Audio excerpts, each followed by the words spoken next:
Hello and welcome to yet another episode of the weekly stand-up. My name, as always, it never changes, except when it does. Josh Miller, and I'm joined by my wonderful co-host, your usual co-host, Jessica Gonzalez. It's Jessica, how are you doing today? Gonzalez! Good to be Yeah, back! I knew you were gonna do it, so I prepped mentally for it. Hopefully, prep the audience a little bit more. Hey, Nima, how's it going? It is time to stand up. It is time. Jess, There's a lot of standing up this week. I did do a lot of standing up this week. I got out of the house a little more than usual, which was pretty nice. But how you doing, Jess? Do you want me to keep doing the voice, or No, it's fine. You can. Yeah. So Jessica is out, and we got Mike replacing her. So I know what you're thinking. Why can't Josh be the one who's out and just be Justin Mike be the host of the show today? I know that's your favorite combo. It's okay. We don't have to talk about It's it. not like you organized this whole show or anything to start, you know. Look, this show would be nothing without you guys. I would have no idea what Josh. I'm doing. No, I'm serious. I'm dead serious. You know there would be no show without you guys. So. I know, that's why I'm going to be striking next week, so. Oh, Yeah. fuck me. Mike, without you last week, the technical difficulties that we had were significant. my man, do you think we could have took home a world championship without me? Without me there? Come on, Josh. Come on. Right, I always forget that you're the heart of the team. I am the heart of anything. All right, I'm the lifeblood. You are the 100th thief. I mean, listen, post layoffs, we're getting back down there. So maybe I am number 100 now. Who knows? Who knows? Without you, it's just 99 thieves. It's just 99 thieves. I got 99 thieves, but I'm not one. We got 99 thieves, but I'm not gonna make this joke. It's too heartless. Anyways, yeah. So you were out at the CDL championships this week. I was last week. Sorry, last week. This past week. That's why Yep. you were out. And it was I got to attend the first day of the weekend, the Saturday session. You went the Sunday session. So that was the third day actually. So it was Thursday, Friday, Saturday, Sunday was the whole. Oh damn. Yeah, I was at the Thursday one, which was great. You were at the Sunday one. I was at both. I was at Thursday. Oh, and you Sunday. went to the Thursday one too. Cool. Yeah. So what was the format of that? It was a 4-day series. Yeah. So it's elimination champions. So what happens is it's just straight winner loser bracket. So it's double elimination essentially. As you go through, whoever's in the higher bracket when it comes to when they combine, they get more like ban picks. They get earlier map rotation in terms of like where in the sequence they get their picks. Finals is everything else is a best of 5 until you get to finals. Grand finals was a best of 9, which is like, that's super long. There's 3 game modes in COD you rotate between. So when you go from like having to maybe replay one to having to like replay multiple game modes, kind of wild. It was crazy. It was so crazy. It was nuts. Yeah, it must have been cool being there the first day and then catching the last day as well. It was crazy. The worst part is, spoiler alert, we fucking won, by the way, in case you didn't know. We won. We're the best. Of course we won. But, okay, so we were up 4-0. Day of, during the show, I came in and I'm like, yo guys, we're taking this 5-0, right? And you might say, Mike, you're the one that almost cursed them. No, you know who almost cursed us? It was our fellow employee Reed, who I won't say his last name because that's doxing, who literally said, guys, we're going to win, so I'm going to leave early to start setting up the party. And then the second he left, we started to almost get reverse swept. No. Devastating. Yeah. So how was the party? The party was great. I mean, I didn't go to like the bigger PR party because I was honestly like really, really tired after the last couple days, and then I had a long day Monday. But the employee party was great. Again, just everyone being together. Like most of the employees were at the stadium that day. It was just really electric to see and be there. And now also we're playing for Valorant last chance qualifiers, grand championships today. We're gonna take it. I'm watching it the whole stream. This is a secondary priority to me right now over last chance qualifiers. The show is a secondary priority. It is. It is. Glad I have your full attention, Mike. We're playing on Icebox right now. We're about to start. We're running KO. I love it. There we go. That's all you need to know. I'll check in later again on that. But yeah, we took it. Josh, what do you think about the CDL?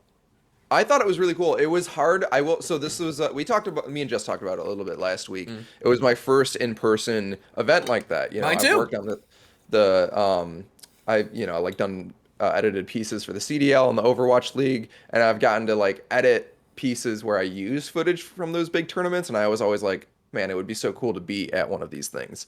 So to finally be at one and just witness all of the pomp and circumstance and all of the lights and the team, like the intro videos and the music, it was such an event, and it was so cool seeing so many nerds crammed into a room, Yeah. all dressed fairly stylish too. I'm looking around, I'm like, damn, we leveled up a little bit, Mike. Like our kind leveled up. So I will say, still a little immature. So I missed Saturday by Yep. choice because we were doing a dinner for my girlfriend. And so I was checking in, obviously, watching the games. Priorities. Where are your priorities? Of course, of course. I mean, listen, unlike most, at least unlike most of the people there, on Sunday I came with a girlfriend. So, just saying, right? And so we're getting ready to go to dinner, and I'm watching it at her parents' house. And they show a shot at the front of the crowd. And her mom goes, man, I can't believe so many single guys got out of their basement. Rough. And I was like, Brutal. that's like really offensive. Like, that's not it. I get it. It's fine. I mean, I feel like we're used to it at this point. Yeah, Like it's that trauma, generation will never truly understand, and that's fine. It's whatever. They're on their way Yeah. out. No, it was really cool, and I will say the FaZe clan has the most just toxic fan base, because when FaZe was going up against Atlanta FaZe, for those who aren't familiar, when they were going up against the 100 Thieves, dude, there was a guy that like behind me that just kept shouting like heckling and shouting like LA sucks, like LA cheats, like just all this shit nonstop, and I'm like, this is a FaZe fan right here. Yeah, Nate had a great speech. Like, it isn't like a FaZe thing particularly, but like our guys took a lot of shit this year, like on social and stuff like that. And I think I'm gonna pull it up. I'm gonna go back to this so I can pull it up like privately. But like Nate had like a really good speech at the end about like how much like social pressure these guys were under this year to perform for basically no reason. Like, in my opinion, like no reason that deserves the amount of like direct like heckling they got online. And just the fact that they were able to take it, like people like all year, especially after our Valorant roster got like completely reswept, and people were like, oh, that's a thing they can do? Cool, they should just fire everyone on the CDL team and just rehire people. Kenny, for instance, Kenny's been with the org since, there's been multiple stages of 100 Thieves Call of Duty, but this version, LA Thieves, Kenny's been on since the beginning. Draza, like one of our best players on the team next to Kenny, literally was the sub on the original team, and now he's like a headliner of the team. It's crazy. Damn, But yeah, dude. I got the speech pulled up from Nate though, that I think like really put it like aptly in terms of like, yo, like Listen, everybody. Yeah, Like, read all it gotta, off. like, Is it sit text? down. Is it a video? yeah. Oh, cool. It's a video. Totally. Listen, everybody. I appreciate the support here. Normally, I take the route of humility. At least I try to. But for everybody that doubted Eric, Muddog, J-Cap, Draza, Envoy, Kenny, Octane, 90% of y'all told us to drop every single one of them. You called us a friendship org. You said that we were keeping the wrong people around. When you believe in people, you gotta trust them, give them time, and that's exactly what they did. So, I'm not trying to sound like an asshole, but you need to give them their flowers because they deserve it. These guys got more criticism than I've ever seen in competitive Call of Duty history, and they just went back to back and won a world championship. Damn, I would cry. So, I Yeah. want to say thank you for everybody that showed If I was one of those This is players, the I would first cry. time No, I've that's ever seen a awesome to crowd see. that was louder Especially than coming the off fan of, base. so much disheartening news, right? Like, first of all, Nate Shot is, I think, he's a genuine, like, real dude, I think.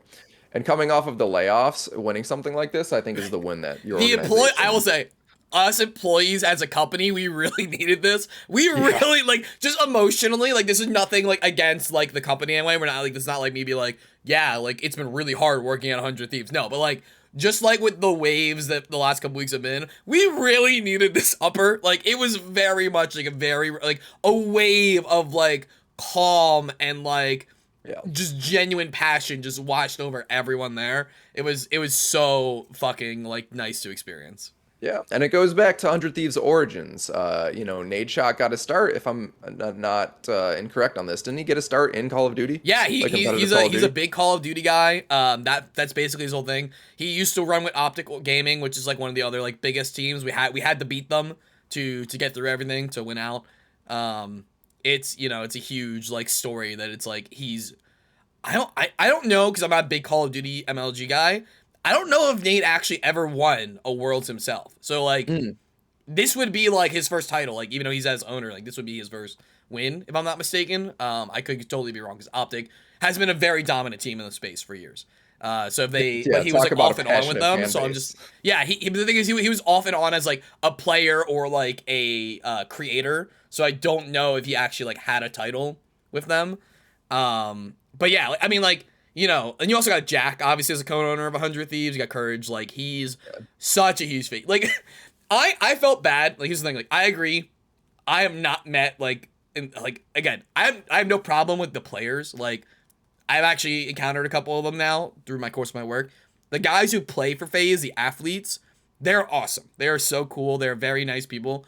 I don't know what's up with their fans. I attribute it more to their creators that they bring on, per se, or some of their ownership. But yeah, not the best people I've met, for sure. I like Optic more than FaZe. Their fan base is just very, very passionate. I find, maybe too passionate at times. Optic, like I was there for the Optic game, like on Friday. They drowned us out cheering. The Optic fan base is so fucking crazy, which is wild considering it's our home stand. Like it's our home. Yeah, no, it's so insane. But so I felt bad, like even though like I was like, we're gonna win this whole thing, we got like a custom intro on Sunday. It was wild. Like they just got the normal like, here's your team on the stage, like hype lights, hype reel, all that stuff. We had like a whole bit about Kenny being Kylo Ken and stuff like that. Like it felt very weighted. We had Courage come on stage to announce the team coming on stage. Personally, it was it was really weird. Where I'm like, I mean, like it would be really weird only if we lost. I was like, dog, like we're really like showboating here. Like we better take this home. Well, Mike, I'm glad you got the win. I put together, so when I went the day before Saturday, I brought someone who just has no knowledge other than like watching some League of Legends documentaries and watching players with me. So like she has an idea that like esports is a thing, but doesn't know much about these types of events. So I decided, hey, I'm gonna bring her to this Call of Duty World Champs, and she's just gonna have no idea what's going on. We're on our way to some nerd shit. You ready for some nerd shit? She ain't ready. I also like that you roped her into driving. She has no idea what she's in for. Can't drive. Now this is pod racing. Oh, don't do that. It's working! Jesus! That's how I felt in that moment. There's so many people here. Yeah, and this was on Saturday. Like Sunday was packed. Yeah, it was sold out. I wasn't able to get in. I also had the show to do on Sunday, but yeah, it would have been impossible to get tickets for Sunday. And to put this in perspective, like for people who like again don't follow the league, we had to beat FaZe today on this game Josh was at. Then we went in the grand finals already. FaZe then played out of lower bracket to get the grand finals. We basically beat Tom Brady and the Patriots of Call of Duty twice. Like listen, I love our guys. The best player on FaZe is like the most mechanically, statistically gifted player in the entire league. Like, that dub is crazy to do it twice against them. Yeah, it was, when I left, it was pretty neck and neck. Thieves had won like a game, FaZe had won a game. At that point, I had been watching like 8 hours straight of competitive Call of Duty in a very dark room with bright lights and loud noises. So I was like, Yeah, guys, I'm pretty burnt. I'm gonna peace out before I can finish.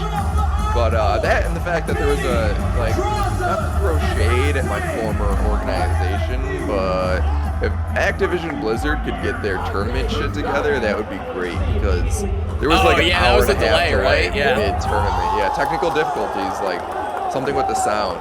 But for that to take an hour and a half to get sorted out, that's not ideal. I was so confused by that, like what exactly was going on, because like we live at, like, this event's in LA, the production capital of the world. So not only is it wild that, like, whatever the issue is, there wouldn't be backup components from your production team to already have it, but even if you need you need a different component, what's wrong where you can't get that in like 30-40 minutes, where it takes 3 hours? Like, that's insane. Also, I just want to say, if Fry's was still open, it would not have taken 3 hours. Okay, just saying. I'm gonna let you into a little secret, Mike. Yeah. Budget cuts. Oh well, that'll do it. This is what happens. I got my own clip. This is of the final dub from my perspective. Just get it.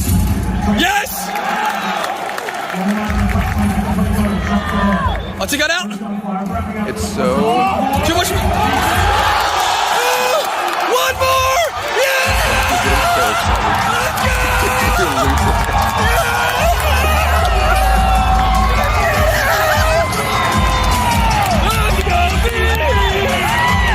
Just like a whole like 3-row of like employees here, just like absolutely losing it.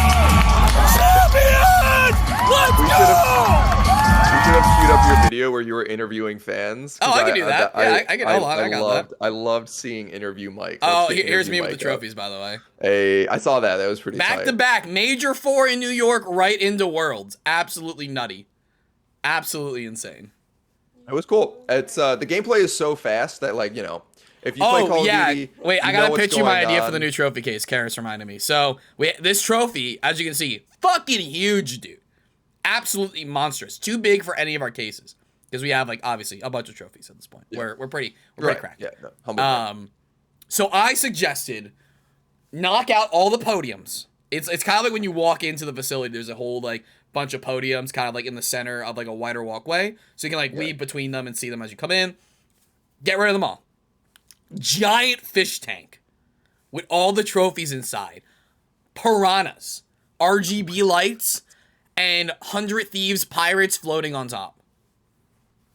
I think that's a sick idea, minus the piranhas. No, because you break glass in case of emergency. So someone tries to rob the facility, bam.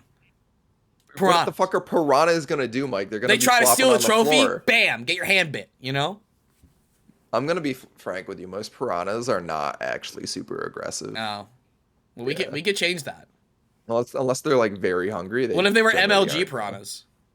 Yeah, true. Yeah, if they're, well, you know, I bet if they're FaZe Clan piranhas, they'll be pretty aggressive.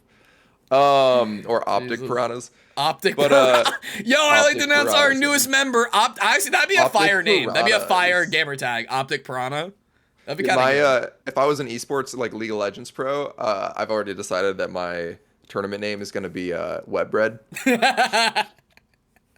Moist Loaf.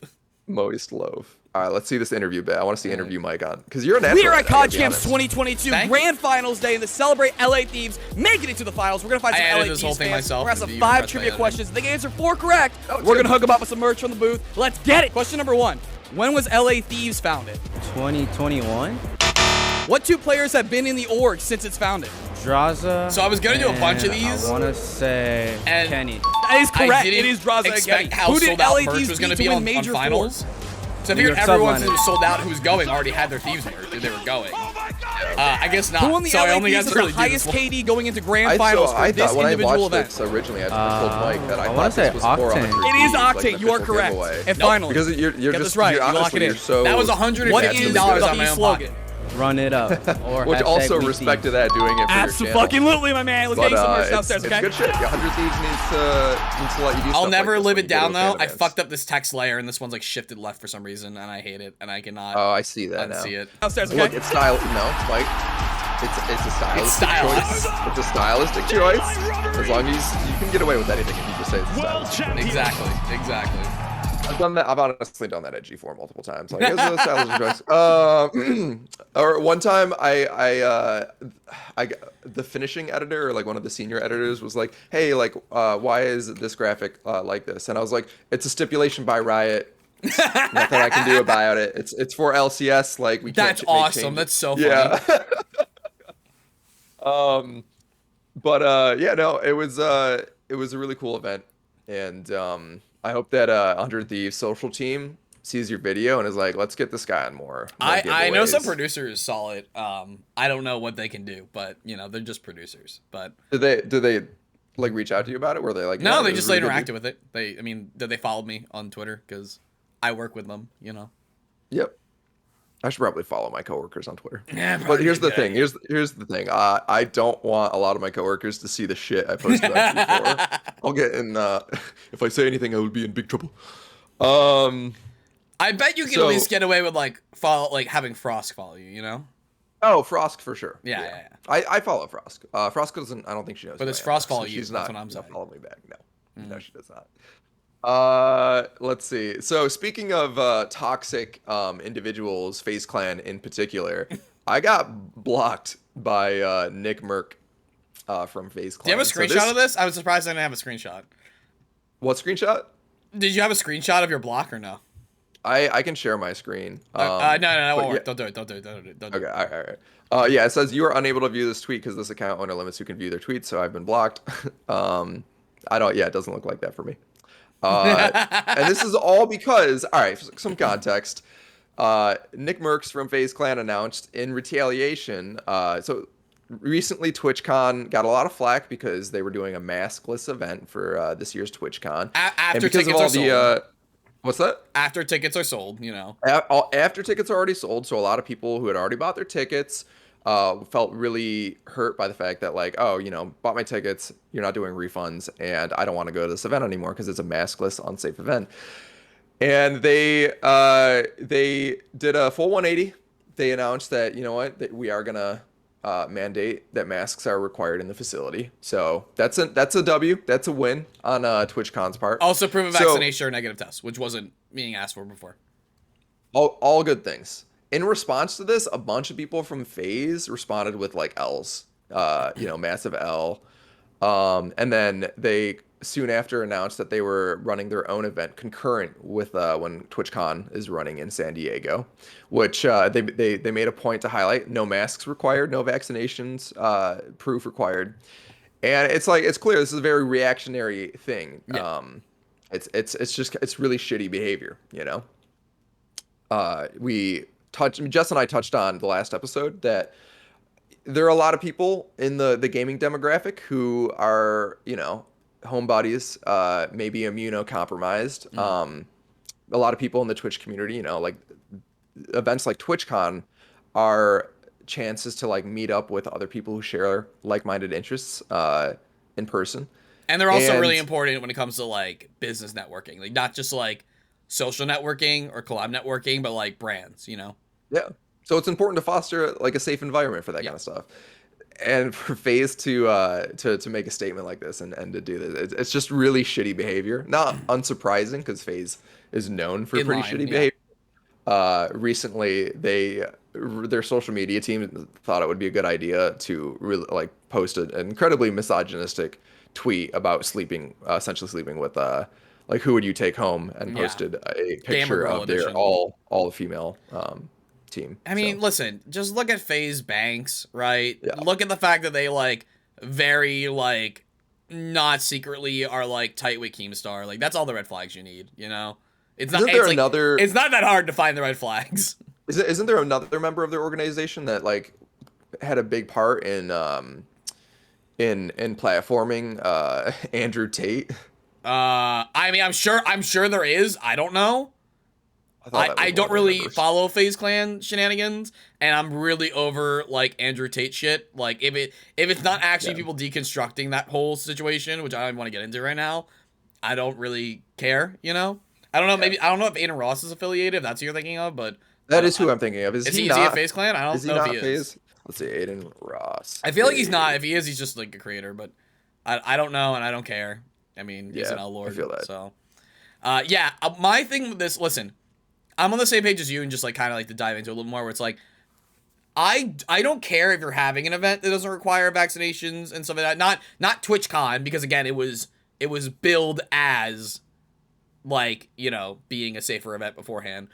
And this is like a smaller group wanting to do a personal event, right? There's like during TwitchCon, during Comic-Con stuff, there's always personal parties. There's always business and organizations running their own events, right? Yeah. Coinciding with it. And they can run it however they want. Like that's totally fine, right? Like I don't have a problem with FaZe and Nick or like I don't know what MFAM even is. I'm assuming it's like a group within FaZe or whatever. I have no problem with them running an event with no mask, no vaccination required. That's totally up to them, and that's fine, right?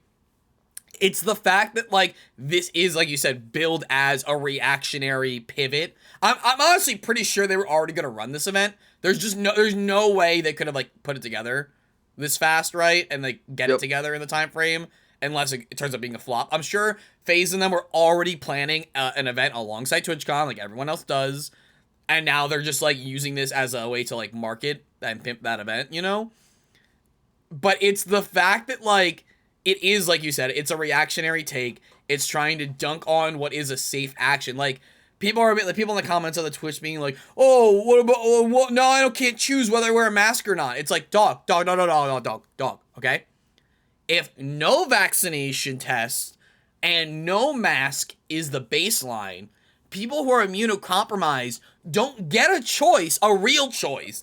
You could say, oh, they have a choice to come or not. No, not really, because the choice to come is putting their literal life at risk if they're immunocompromised. So there's no choice there. If you're immunocompromised and you're not a fucking idiot, there's no choice. You don't get to go to TwitchCon, right? If TwitchCon just asks you to wear a mask and show proof of vax or negative test, you, as someone who isn't immunocompromised, can make the choice to do the smallest fucking effort or not go.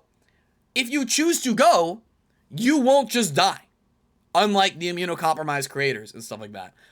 So it doesn't make any fucking sense. And honestly, again, while I'm totally okay with this event happening, and I think like it'll probably be a great networking event for any creators that go and stuff like that, I'm personally disappointed with the number of creators I see in the replies who are being like, oh, I can't wait to go and stuff like that. But it's like, dog, you do not need to talk about it or talk about it on this post when the point of this tweet is literally to dunk on Twitch and make like a culture war statement. Like, I love Noho, I love Girl, Daltush I don't watch, but I respect him as a player, like stuff like that. Like all these people down here, like, not FaZe Snipe down, fuck that shit. But this is posts particularly that you're replying to and that you're driving up engagement on is for this very specific stance. It's not about the fucking party. So it's just very disappointing to see a lot of creators that I think run really good communities and are really good at paying attention to the needs and safety of their audiences, like just kind of gravitating to this like it's nothing. Yeah. And so I, of course, as I do, responded with, you guys are such tools. Oh wait, yeah, I can probably just find it, right? Now, yeah, I can post it in the Discord. Oh yeah, post it in the Discord and I'll get it there. This did not go over well with the fan base, and they kind of dogpiled on me. But sure, you know, I mean, we already discussed the fan base, so what are you gonna do? Have good insight to morals and values. Yeah, the squad needs to learn some morals and values. What's that from? It's a TikTok sound. Oh man, dude! Every time someone quotes a TikTok, I'm so out of the loop because I'm just not on that platform. You discovered feeding my pet seagull literally a year and a half late. I know. I thought it was so funny too. I'm like, this is hilarious. Anyways, speaking of Twitch posts that aren't, or sorry, wait, I also want to point out, right, that like. Yeah, what's up? Like, people who would, like this guy, right? It's, oh, you're an F for G4. So bad. It's like, dog, you literally supported the fucking competitive scene of the game that lets FaZe exist. Like, you literally have had a hand in the sole thing that allowed FaZe to become and exist as, like, a dominant organization. Yeah, it's no point arguing with these people. I have multiple chins because you're the fuck. Wow, Where are my multiple chins?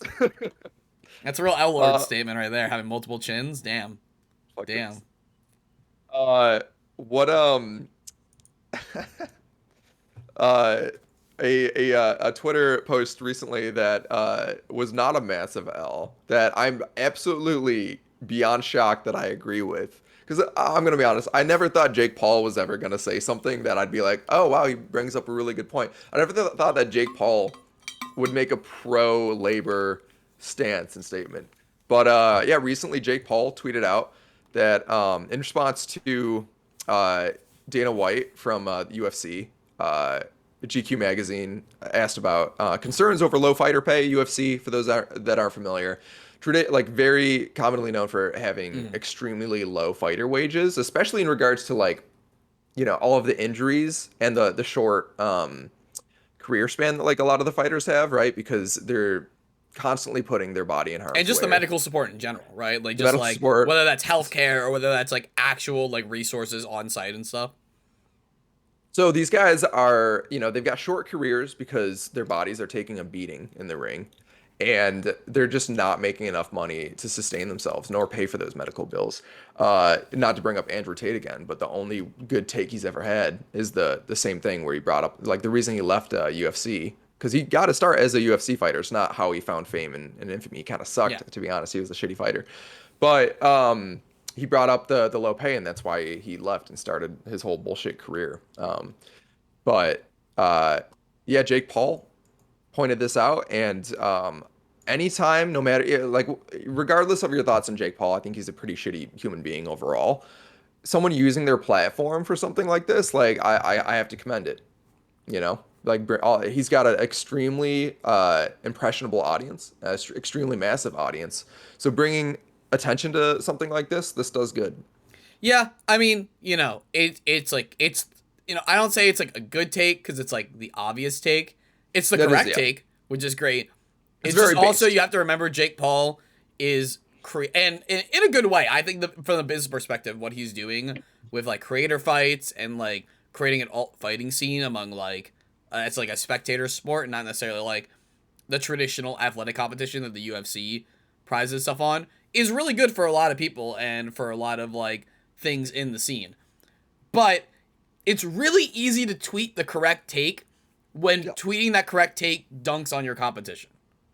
So, like, I'm not going to shake his hand or retweet it and be like, damn, base Jake Paul. It's a good tweet, but it's like, again, it's really easy to say the right thing when you have a monetary incentive to say the right thing, right?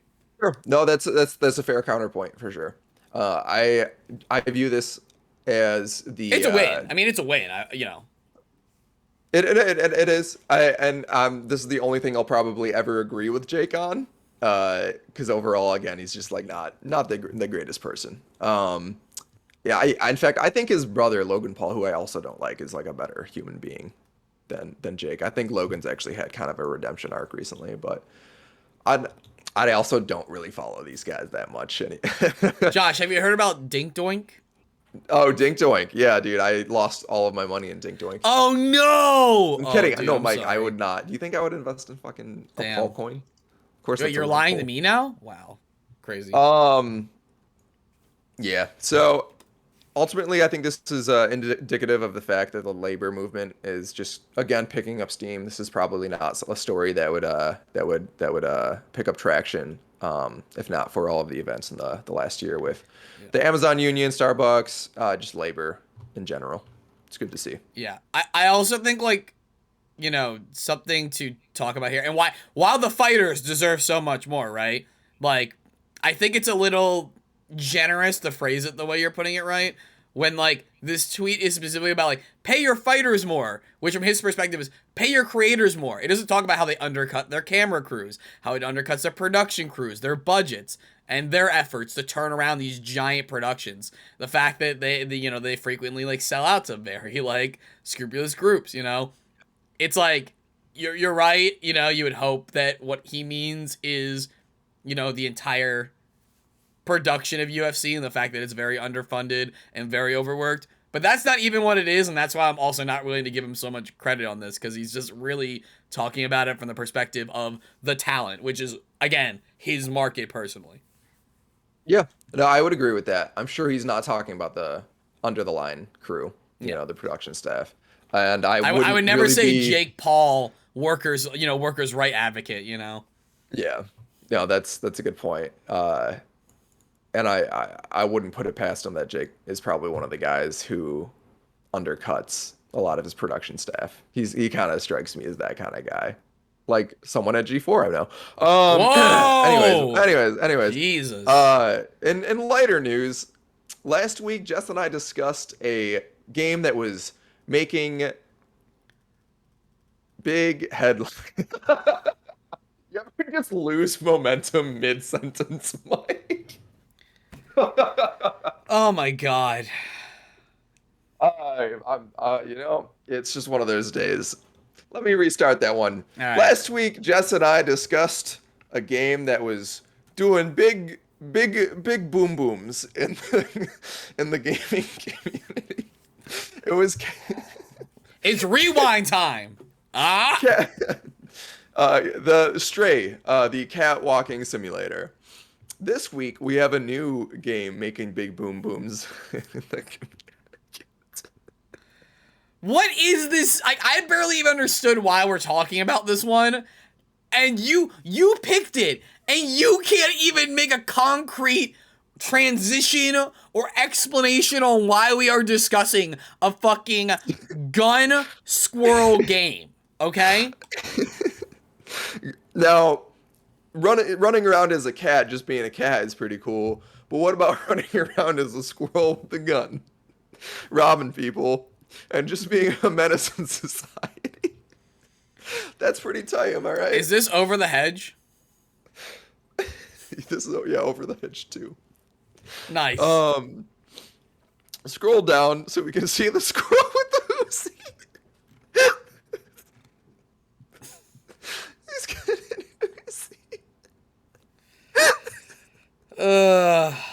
Sapphire, I'm so sorry. We just did like what's the counter? We just did like 40 minutes of like actual like discussion and audiologue and journalism and back and forth. And then you came into this. Like, he's got an Uzi. Look, little hands can't handle the recoil. It's shooting him up. Think about all the Josh's fun puzzles. pinkies can't even reach the trigger. Think about all the fun little like puzzles you could do with like you got to use the Uzi's recoil to like get up and platform and shit, right? This is how we got to the moon. Actually, we just strapped some guns to Tom Hanks in Interstellar, or no, not Interstellar. What the fuck is the Tom Hanks space movie? Terminal. No, the one where he goes the one that's the based on the landing. Oh, Moon Landing 1. Not that. Apollo. There we go. Yeah. I just feel like mechanically there's a lot you could do with this game, right? Like it doesn't have to be a game about a squirrel shooting people. It's not like Grand Theft Auto with the gun. I mean, it's Goat Simulator. Puzzles, it's Goat Simulator, right?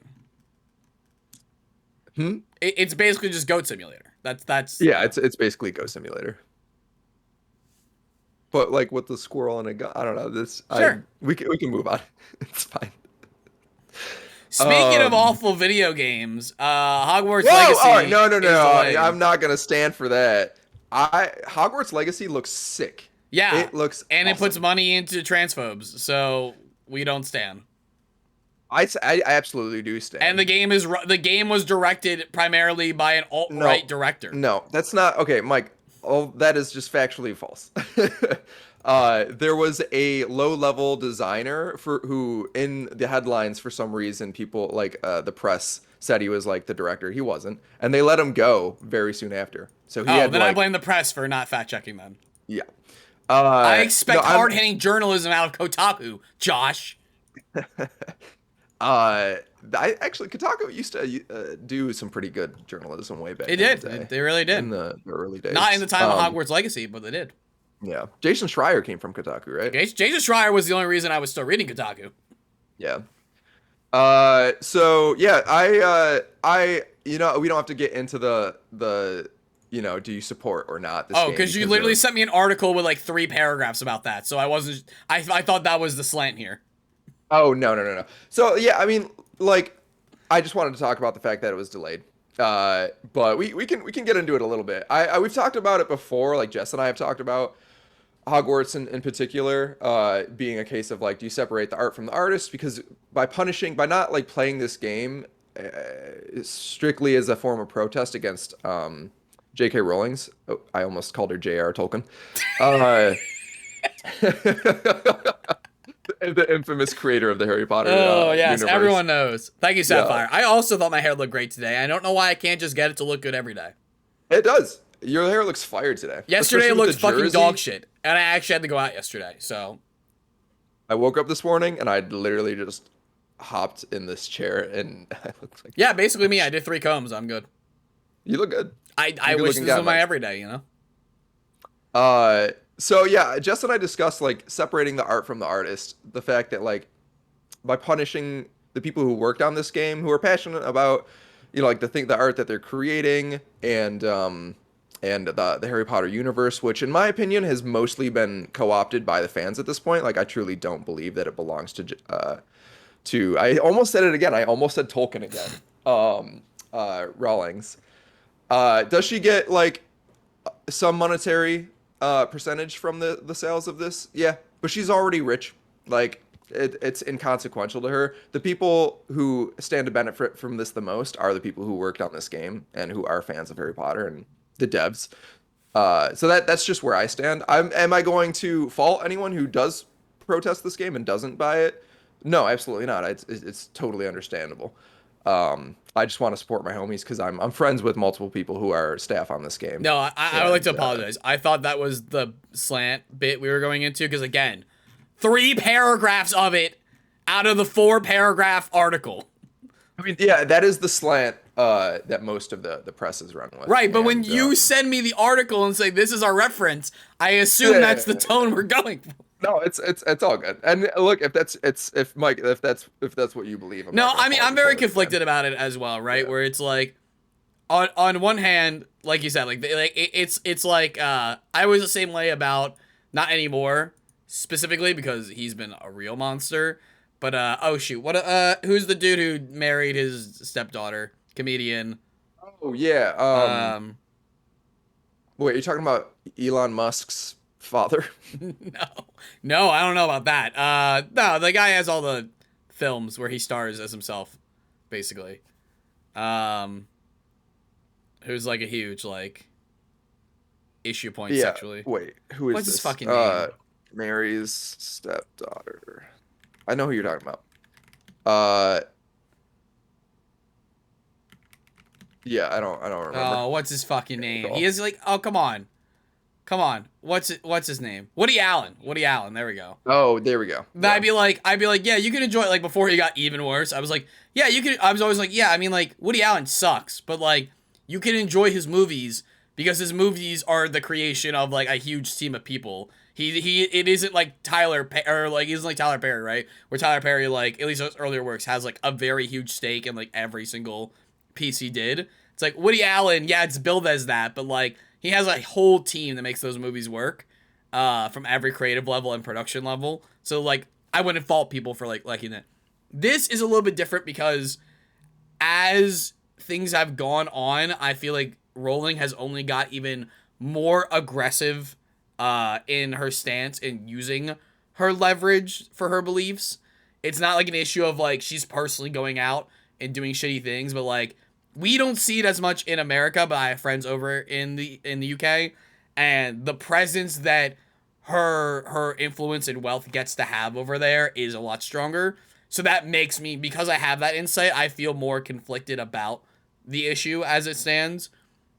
I do agree that like the content is more something that belongs to the fandom these days, and I obviously come from a place of bias as well because I grew up on this shit and was a big fan of this shit. I went to the midnight premiere of the last movie. It was great. But I think that there is a lot more complicated things at work in this one. And there is a lot of the things narratively, right, that this team has not removed from the universe that are very, like, anti-Semitic or, like, anti, like, certain races. Like, the fact that it's, like, basically a Jewish uprising is, like, the conflict of the story. I was with you. I agreed with everything you were saying right up until that. I think that's again the press just running away like, oh yeah. But nothing they've showed us has seen that they've removed those stereotypes from the race. That's my point. That all exists in the movies and the books. And from what we agree, maybe it is, maybe it's just a really like bad goblins are cuts, also right? like a race in the World of Warcraft who happen to be bankers, but is that a Jewish representation? I think that's just like, I mean, they have like, again, it's a very, very like complicated issue. I'm not saying it's like clean cut, but what I'm saying is there hasn't been, in my opinion, enough steps to make those things right. If your argument is that the fans have taken it back, right? And that this is a game made not by her, but by people who genuinely love the property and don't share those beliefs. I want to see the steps taken to distance themselves from those missteps. And I do not see that, is my point. Gotcha. Yeah, it's like, so totally fair take. I think it is like exactly the case of Woody Allen, where this is a product made, and not just this game, but the Harry Potter universe in general is a product that's been made by just hundreds and hundreds of people. It's been shaped by hundreds of people down, like, if you just on the book level, I think authors get a little too much credit for their books because the teams that are required to release a book of that scale alone are massive. You've got their publishers, their editors, everybody who works at the publishing house, the press corps, like so many people who made that success a success. Then you go to a higher level, and the movies. Every actor that made the movies that it was, the production crew, the sound crew, like everybody that made that what it was. Now, J.K. Rowling's influence has become even more minimized. Then you go to the games, and it's like another layer of that. So at this point, it's like another one. So do you punish thousands of people for the bad deeds of one person who at this point I think is just totally irrelevant, and like you can't even take her seriously anymore, right? Like her tweets that she's no one. I mean, I don't a lot think of people anyone do, and that's the problem, right? Like her platforms are not that far removed from a large populace's beliefs. It's it's not and like none of them should she's be like seriously. it's not like she's like yelling about UFOs, right? She's yelling about shit that unfortunately a large populace of people around the world still believe. And those people have no place in the community because their beliefs are so antithetical to the themes and morals that are present. No, of course. That's always the biggest like, let's go, Derek! Oh, we got it. Game one's ours. That your 100 Thieves Valorant game. We're 1-0, baby. Best. All right. Going through it. But yeah. No, and I agree with that. But my come-to point still is that there is a lot of harm from, like, again, like, I have friends who are trans, who are different layers on the LGBTQ spectrum, and they can't, like, they do not feel comfortable engaging with the content anymore that they used to love because of those views. And, like, the way they're able to, they re-examine that text, moments in the film, character choices, when they now see it through, they look at it again through the lens she presents of her worldview, right? And they actively are hurt by it. And they can't be around that stuff. And I understand, like, I am a cis white guy. I am straight. I have my beautiful girlfriend back here supporting me. Love her so fucking much. I don't have that viewpoint that they have. And so, in my opinion, when my friends ask me something simple to remove myself from because it brings them harm socially, mentally, I think the easiest thing to do is just not to engage with. There are so many other things we can be engaging with, and it doesn't need to be this. I do not doubt this game is not a banger RPG that a lot of people have put a lot of work into, but companies are only going to start reinvesting in things that align with the social values of people when they stop making money off of it. It's just that simple. So I have so many fucking seasons of Cops, for God's sake. It's because people just kept watching it, even though it's really fucked up. For sure, it's a very nuanced topic, right? Yeah. And like you, I'm not gonna I'm not gonna like fucking rage bait at people who like play this game or whatever. This is just where I lie on yeah. this. At the end of the day, everybody can make their individual opinions on it. I'm not gonna fault anyone for having those opinions.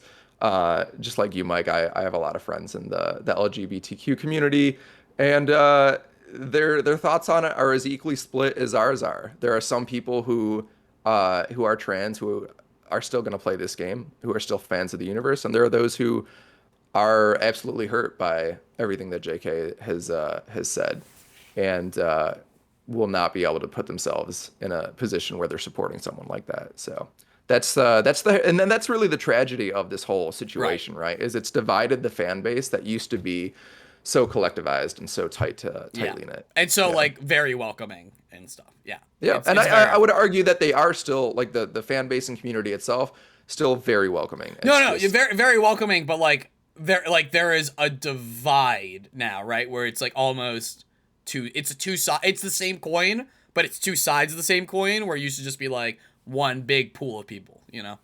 Yeah. I'm sure, I have no doubt that there are just as many people in that community that are having the same argument that us two cis white people are having. Yeah, exactly. And probably way more important. So we should probably move on. Yeah. There is a topic you could talk about as a white man, you know, because you were in it yourself. You could talk about Activision Blizzard. I just don't want to talk about these guys anymore, Mike. Well, we have to. It's where we make our bread and butter, so. Well, this first bit, this is a case of the leaky faucet that's going on at Activision Blizzard, and I've got a few friends on the Diablo 4 team that are not weird flex. not particular. Fuck you, Mike. Not super pumped about this. It sucks, right? When you're a dev and you work so hard on something and you're waiting for the big moment where you get to reveal something that you've been pouring years into, and you want that thing to be, that feature or whatever it is, to be revealed in the right way, in the proper light. You don't want it to be misconstrued, and ultimately that's what happens when leaks come out, is it's not being shown exactly the way you want it to. Yeah. And sometimes these features are incomplete, or half the time, like, it might be a feature that might be cut in the final game, so they don't want to show that off to set false expectations. So, you know, it's unfortunate that that people who have access to Diablo 4 in its early alpha stage are leaking things about it. The good news is that apparently the footage and the leaks that are coming out and the screenshots have, you know, it's a pretty common thing both in the film and video game industry. If you have early access to a copy of something, there's a layer of text embedded in it that you're able to pull out from the image. So these people are being, the leakers are being revealed, and I'm sure that they're gonna end up being punished. I'm also sure it's like some like devs 7-year-old, like some, like, yeah, I saw there were like friends and family copies, right? They're like probably like review copies for some people for like early reviews and write-ups, and it's probably like their 8-year-old kid or like their 13-year-old kid want to like cloud on the internet and stuff like that, right? And it's like they didn't even know, you know? Yeah, and or it could be more nefarious. It could be QA. It could be. Ultimately, working in the video game industry often does feel like you're carrying this secret, because you know things that other people don't know. And what is the most fun thing to do with a secret? Tell people, you know? That's true. It's and I'm having a really hard time keeping my secret present from my girlfriend's birthday a secret right now. It's very hard. It's very hard.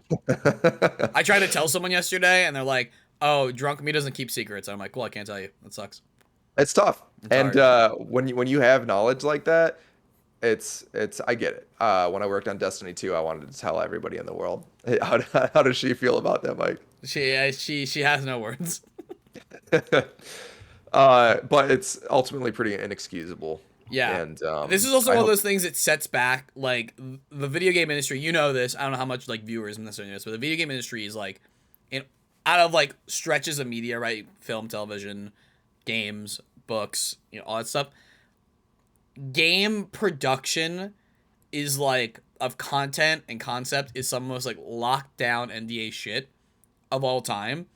And there's a lot of ways where it comes back to bite the workers on it. Workers will get hired by, especially if it's a new IP. Usually if it's like a live service game or it's like a consisting rollover IP, it's not always as big of a deal, right? But, you know, they might be like interviewing a designer or director of some sort, right? And, you know, you're just interviewing for a job. And then you find out it's like, oh, it's a new Call of Duty. It's like, well, I would ask for more. Because Call of Duty is a multi-million-dollar franchise. Or especially actors get fucked on this a lot. When voice actors audition for video games, if it's not like an indie game, you do not know you know very bare bones things about your character, the situation they're in for the lines you're reading, and those lines. So like when people, like a lot of the actors for Overwatch example, which is a very huge character-driven game, obviously, they had no fucking clue what exactly they were auditioning for, who their characters really were, and like what that game was. And if they had known, they probably, I mean, I'm sure they got paid well, but they probably would have negotiated better knowing it is a character-driven live service game, as opposed to just like another like random Call of Duty, right? And this happens not just at Activision Blizzard, but across the AAA gaming space. And it's just very antithetical to the creative process, in my opinion, and to the worker process of negotiating your value. Yeah, and it's just going to make it more clamped down when stuff like this happens. Yeah, the industry, it's way too secretive, in my opinion. But when dickwads pull moves like this, it ultimately just leads to the clamping down to continue. Yeah. This is the shit they use to justify it. It's like, you know, it's like when the one gang shooting happens and NRI people are like, see, it's not us, it's the gangs. It's like, all right, sure. But everything has an equal and opposite reaction. So usually when you squeeze something harder, the chances that it's going to leak gets even more extenuated. Yeah. So, I think it's an interesting situation too, because Blizzard is obviously burning a lot of employees and goodwill. And, you know, so it could be a bitter employee. Right. Yeah. I am not interested in Diablo, but I have seen like the scale and sheer like amount of leaks coming out from this. And it feels obviously Diablo is people are savoring for this game, right? Especially after like having to like wait on like the mobile game as an in-between. So I understand why people like really want to see the content, but even for one of their games, this feels excruciatingly like open how much stuff is coming out. And I gotta wonder how much of this is led by the fact that there's a lack, whether it's a disgruntled employee or it's just, again, like a random person, right? It's not even like, you know, a disgruntled employee, they just want to leak it. How much of that like brazenness and willing to do so is because they don't respect the company anymore? I wouldn't be surprised if there was a high correlation there. And this, it's not just bitter employees that are leaking their content. Oh, no? Blizzard's also leaking their own stuff. What? Crazy. I know. Activision Blizzard kind of bad at their job sometimes? Sometimes.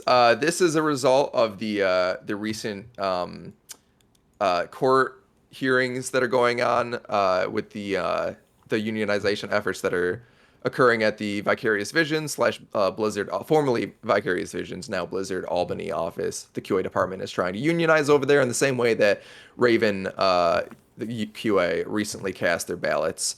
And the law firm over at Activision Blizzard that they've hired, Reed Smith, is back at it again with just... Such a joke. Yeah, I can't hear their name without laughing a little bit. They are such a joke, and they're back at it again because part of the documents that they have been using as supporting evidence for their case leaks the names of the testers and developers who are working on Diablo 4.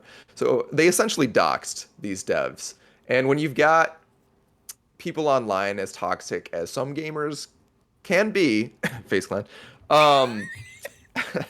it's probably not a good thing to release the names of the people working on your product, because do you feel like this was a leak? I want to ask you. Like, I'm not like conspiratorial. I kind of wish Jess was here, right? Because she's more in the nitty gritty of the inter office backlash of unionization right now. I see where you're going with this. Yeah. Did they leak like this? Is this incompetence or is this like tactics tactics guised as incompetence, you know, like, If- oh, well, if we weren't in this whole court thing, this would have never even happened, you know, like if you were, you know, if you guys weren't trying to unionize in the first place. If Reed Smith had not demonstrated their absolute incompetence, Right, that's in the regards problem to here. so They many are other just that things, dumb. yeah, I might suspect that there's some foul play here. Like, yeah, they're leaking this to put pressure on their employees and not speak out. But honestly, they've been so shit that I think this was just like, oh, they didn't really think about it. This is the Alex or the Jones ramifications. text logs of Activision Blizzard. It is. Yeah. They're so bad. And it was so funny because I tuned in for the first day of the NRLB hearings. And part of the organizing that Jessica has been doing behind the scenes with Shout the out to GWA. Shout out to Jessica. She's been getting people to change their profile pictures to stop union busting ABK, and had all of these people. This is a public hearing, right? So anybody can join this online hearing. A bunch of people with this as their profile pictures spam the room. And not spammed. We were very polite. They were joined as we they joined. were offered. We joined as guests with just our profile pictures, stop union busting. And when we all did that, Reed Smith, the representative for Reed Smith, got like extremely pissed off and was like, you got to kick these people out. And the judge was like, well, we can't do that. This is a public hearing. Like, they're allowed to do this. And also there are 25 more people in the waiting room right now that we're also going to let in. Yeah. So big shutdown, big L on Reed Smith's part. Crazy lawyers not understanding like the processes of their own like home stadium. Like these are average people like co-opting the rules of their home court. Literally the court. And these guys had the advantage of losing one battle already with the NRLB. Yeah. You know, when they went to court with the Raven workers, they lost that battle. And you'd think, okay, they've got the advantage this time because they've lost one. They're going to learn from this. They're going to change their strategy. Yeah. But they have not at all. They're using the same tactics, expecting a different result. They're trying to get the hearing to recognize not just Raven QA as members that are unionizing, but the whole studio. They want the whole studio to cast their vote. In hopes that, like, if they open it up to the entire studio, the people who work in design and production and art and everything will vote no. But the funny thing is, if they did that, which I don't think is going to work because it didn't work. They tried the same thing with Raven and it didn't work. And if they did, like, I know the people at Vicarious Visions. I used to work there. They are very pro-labor. They're very pro-QA. So if they did try to open it up, I think everyone would still vote in favor of unionizing. And then they would have a much bigger problem on their hands where it's not just QA that's unionized. It's the entire studio. And that would be the first studio of that scale, you know, one of Activision Blizzard studios. I think it just speaks to the union. strength and the tactics, like, and tactics like is usually like a negative word, so I want to stress like I use this word purely off of how it operates and not like in a negative space.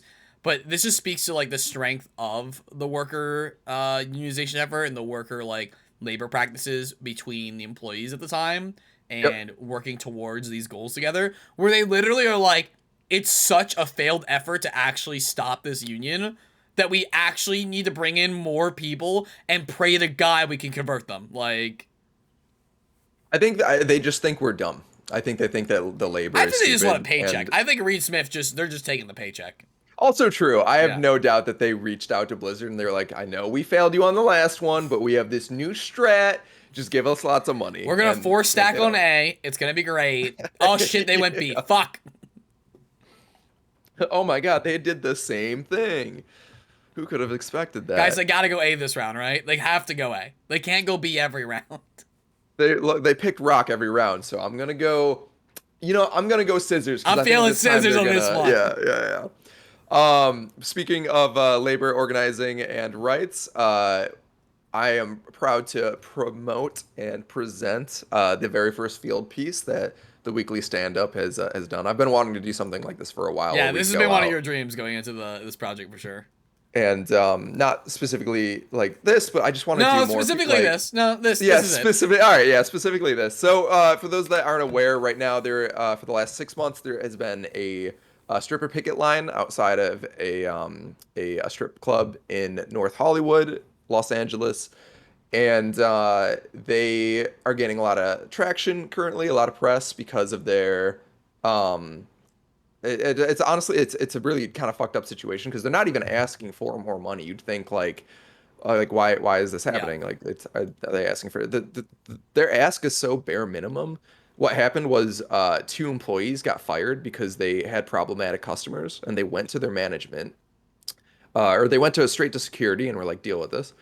And you'd think, yeah, like that's normal, right? Security is there to protect the workers who work there. Turns out they were HR. Yeah, it turns out they were HR because management got mad at them because they didn't. I guess the protocol was they should have gone to management, and then management will decide whether or not to get security involved. Which is just like why have a middleman if the same result is gonna? It's weird and controlling. And those 2 workers got let go. So in retaliation, the entire establishment of Star Gardens, they all got together and decided to go on strike and are now trying to unionize. So this place has a way bigger problem on their hands now. See, I wish you guys told me you had planned on doing this, because I could have been. I passed this. Like I've drove past this place so many times. I could have helped. Oh, really? There. Yeah, it's in North Hollywood. North Hollywood's so big, though. But you've been to my house. Area? I don't know where in relation of North Hollywood you live, to be honest. I'm just playing the video.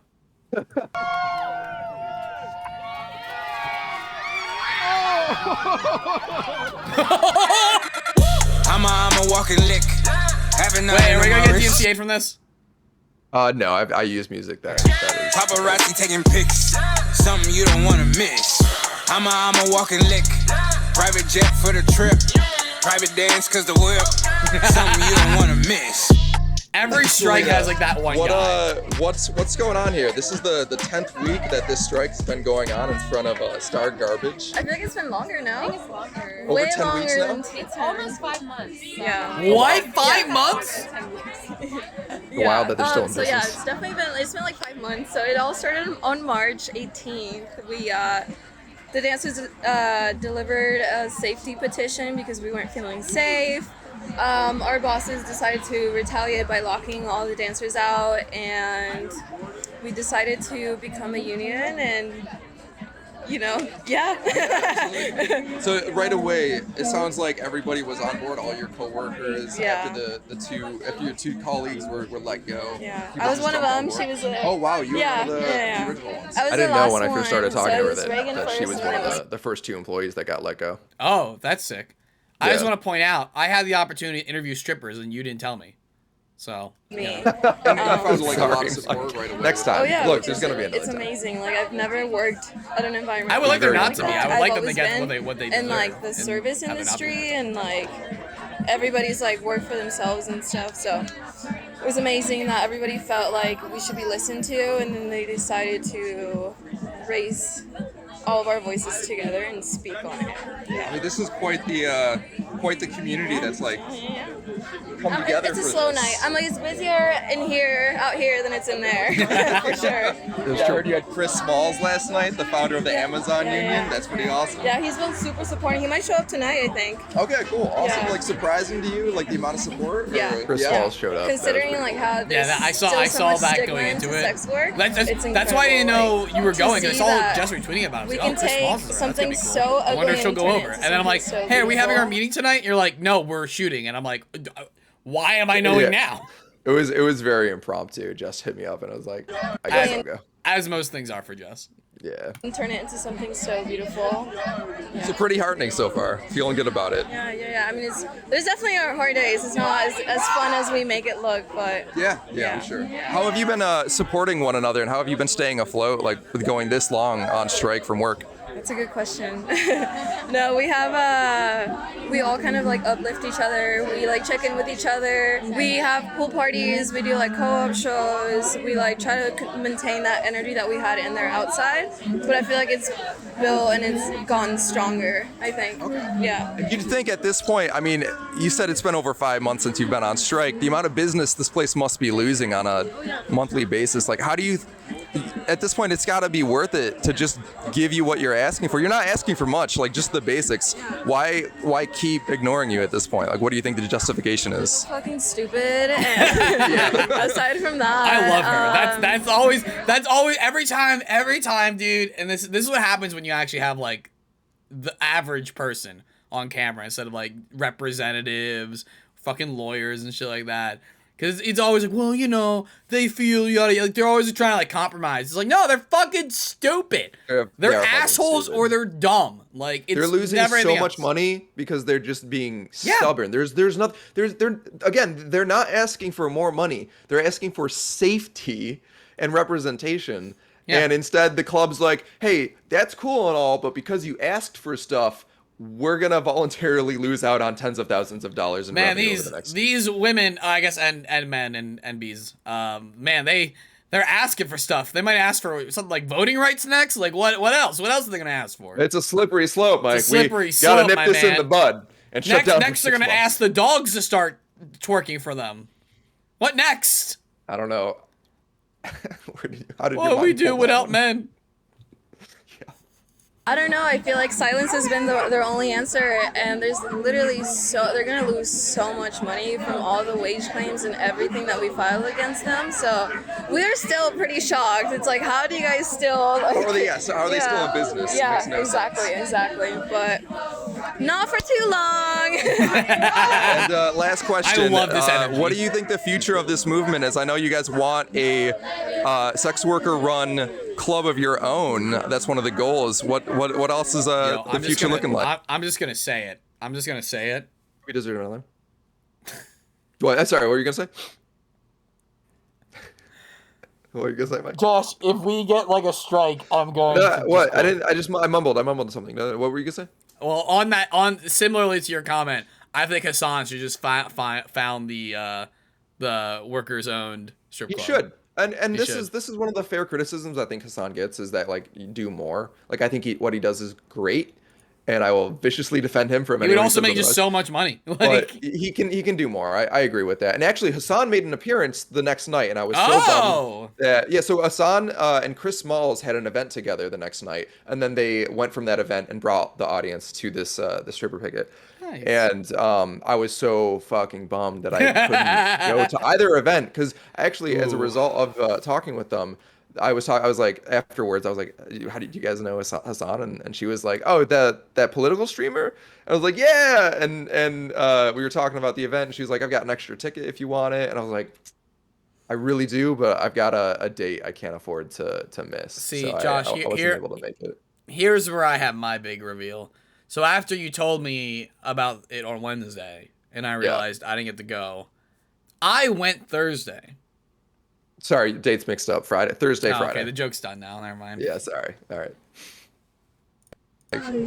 Definitely, like, informing dancers that everything that we go through in the club isn't normal, that a unionization will keep us safer, that like the racial discrimination, the sexual harassment, and everything that we had to endure, like our dancers have had to endure for so long, is like not gonna be a thing. And yeah, we wanna. I'm trying not to curse, but we just curse. Like you don't gotta worry about that. Okay, yeah, it's like a big fuck you to the fucking This club. is Twitch. This is not local news. You know what would be really funny though is if after she was like, okay, and you just like believed everything. Like I know you're doing a very serious segment, but that would have been so fucking funny. That would be just really like 30 funny, seconds of bleeping. You're like, wow, yeah, that's great. Like whatever your next response was. Might have taken away from the point of the video a little bit, but man, that would have been funny. It would have been really good. Listen, I'm just saying, All Gas No Breaks doesn't have all the views they have for nothing. Okay. That's very. They're just like glorified pimps, and it's our body, we make money. If it wasn't because of us, it would just be another shitty bar. So by this movement, we're gonna try to let everybody know that we have rights, and even if we're sex workers, we deserve to be supported and protected. Yeah. Absolutely. Well, as this movement grows, I'm sure you're gonna make a lot more enemies, but it looks like you've got a lot of allies surrounding you too. So looking forward to seeing where it goes. Is there like anything you'd like to throw people towards, like a GoFundMe or any support links that you'd like to call out? We have our Instagram page. It's Stripper Strike Noho. We do have a donation link where it's like. Lots of support out here. Yeah. It's helping us support like us being able to like pick it here twice a week. It's giving us money for rent. So we have that fundraiser, and then we also do co-op shows once a month. So we bring in dancers from like other places, and then we run it. It's a show, all of us. So it's like this, but like an actual show. Yeah. So that one's always. It's on our Stripper Strike Noho. So it's better to just go over there and follow that. Sounds good. Thank you so much. I'll see you at the next one.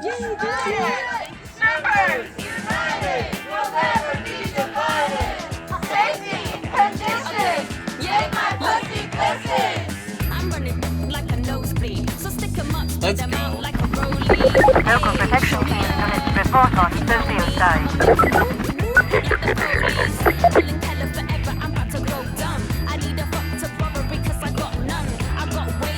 No Jess comments on this one?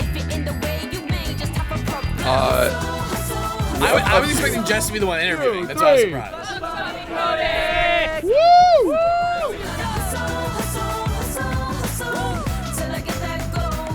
I like that. You like that? I like that. Did you catch the fuck Bobby Kotick at the Yeah, end? no, of course. How could I miss it? Yeah, it was really cool. I did. Jess asked me to show up, and I decided to. You showed up. And I didn't really know what to expect. It was pretty poppin'. They had a water slide, as you saw. Again, I've driven past it at night. I've seen it. It's a vibe. It was pretty cool.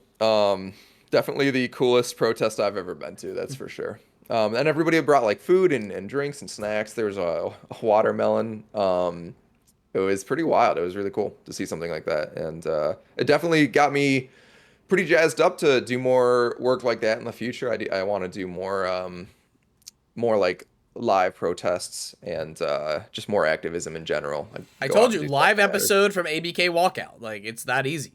Yeah, next time Blizzard has one. Well, I wanted to go to the last walkout that they did. Yeah, I just over the. I was out at San Diego Comic-Con, but I would love to attend one of those in person at some point. Get LA Thieves out there, Mike. Field piece. Yeah, I'll see what I can do on that Thieves. front. But I'm sure Kenny supports sex work. He's kind of a king like that. So. Oh yeah. Yeah. Should have brought out the whole team. What can I do, man? Like, I'm only one man, you know. Just one man. Barely a man if you talk with to the world on his back. We'll keep the situation with that updated as we go along. Hopefully that they get the demands that they're asking for. I can't imagine that the establishment will be able to run much longer. Yeah, I when they're like, 5 months, I'm like, what the fuck? Yeah. Like what is how much money do they have bankrolled that they're able to operate that long without making? I feel like it's gotta be like not their main income, and so now, Probably. especially the way they're acting, like aside from the timeline, it's just like a pride thing. It's an ego thing, you know? No, it for sure is an ego thing. Yeah. But like there's no risk to them, right? Like this isn't like they probably like are like a fucking landlord or some shit like that. They have like some giant auxiliary income, and this is just another way they make passive income, essentially.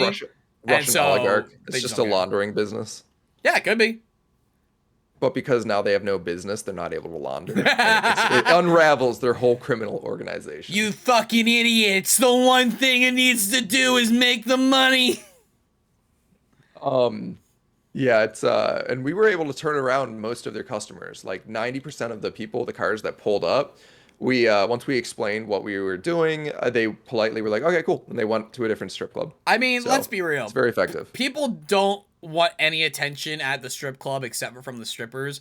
So if I'm trying to walk into a strip club and I'm getting the treatment like I'm trying to go to Planned Parenthood and there's a bunch of crazy Christians out front, I'm not going to that strip club.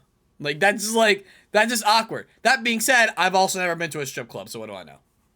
Mike, you got to go sometime. Why would support the work? Josh, I got a whole show right now. Let me tell you. Oh, Mike, this is the cutest thing you've ever said. You talking about me or? Oh no, sorry, you're talking about Karen. I'm sorry. What's her name?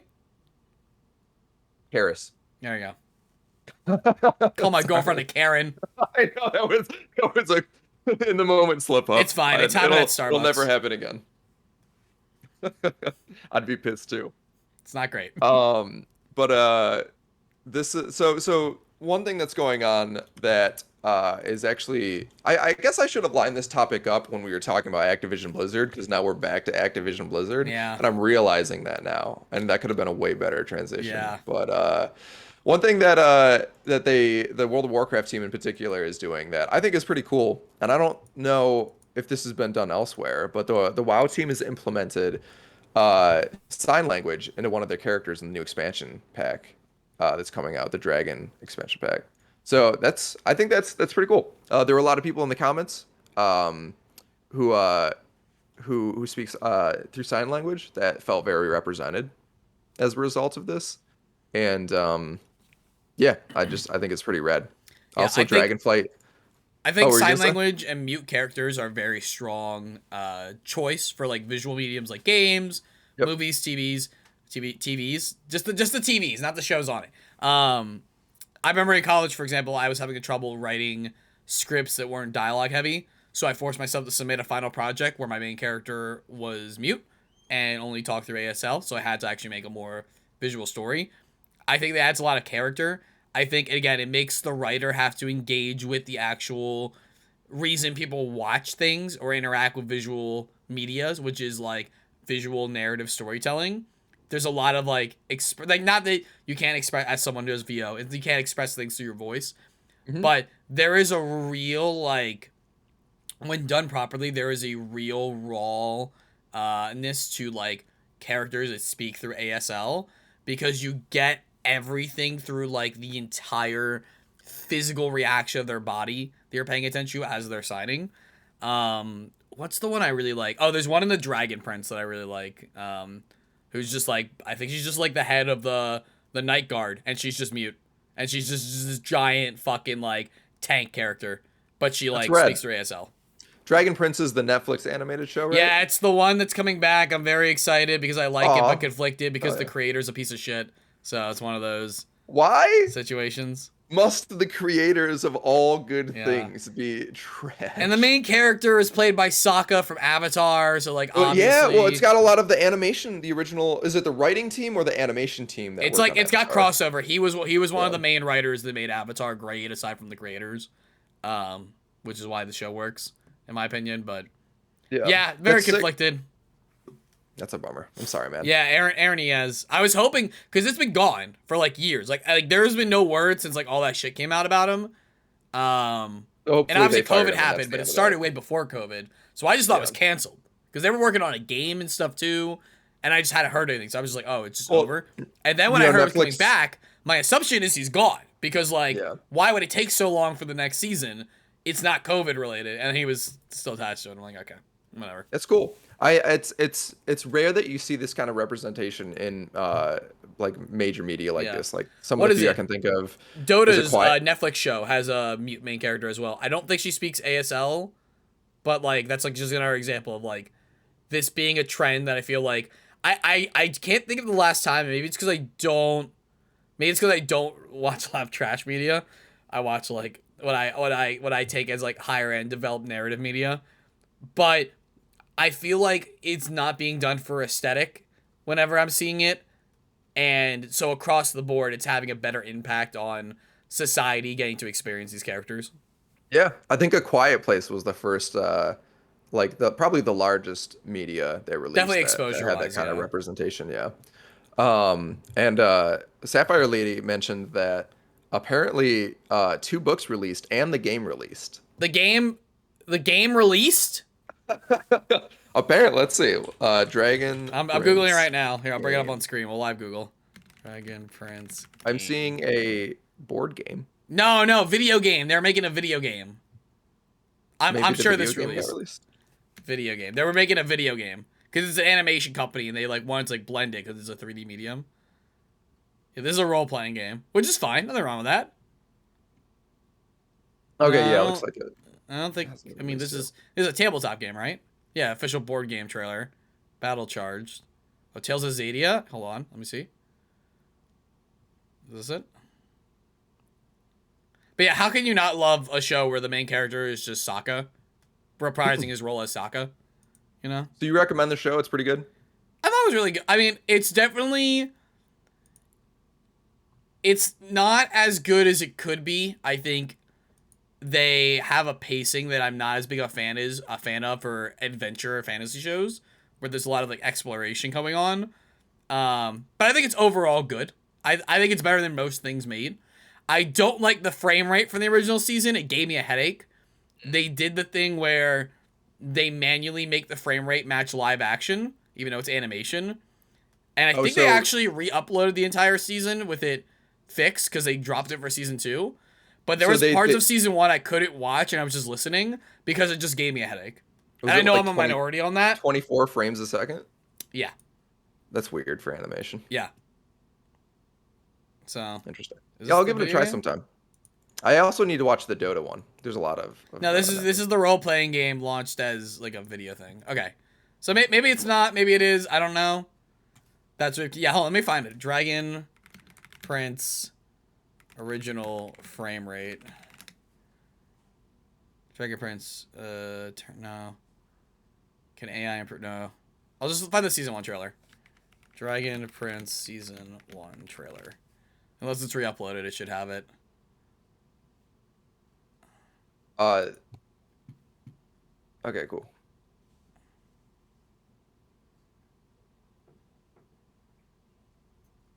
I just like, yeah, it just looks choppy to me.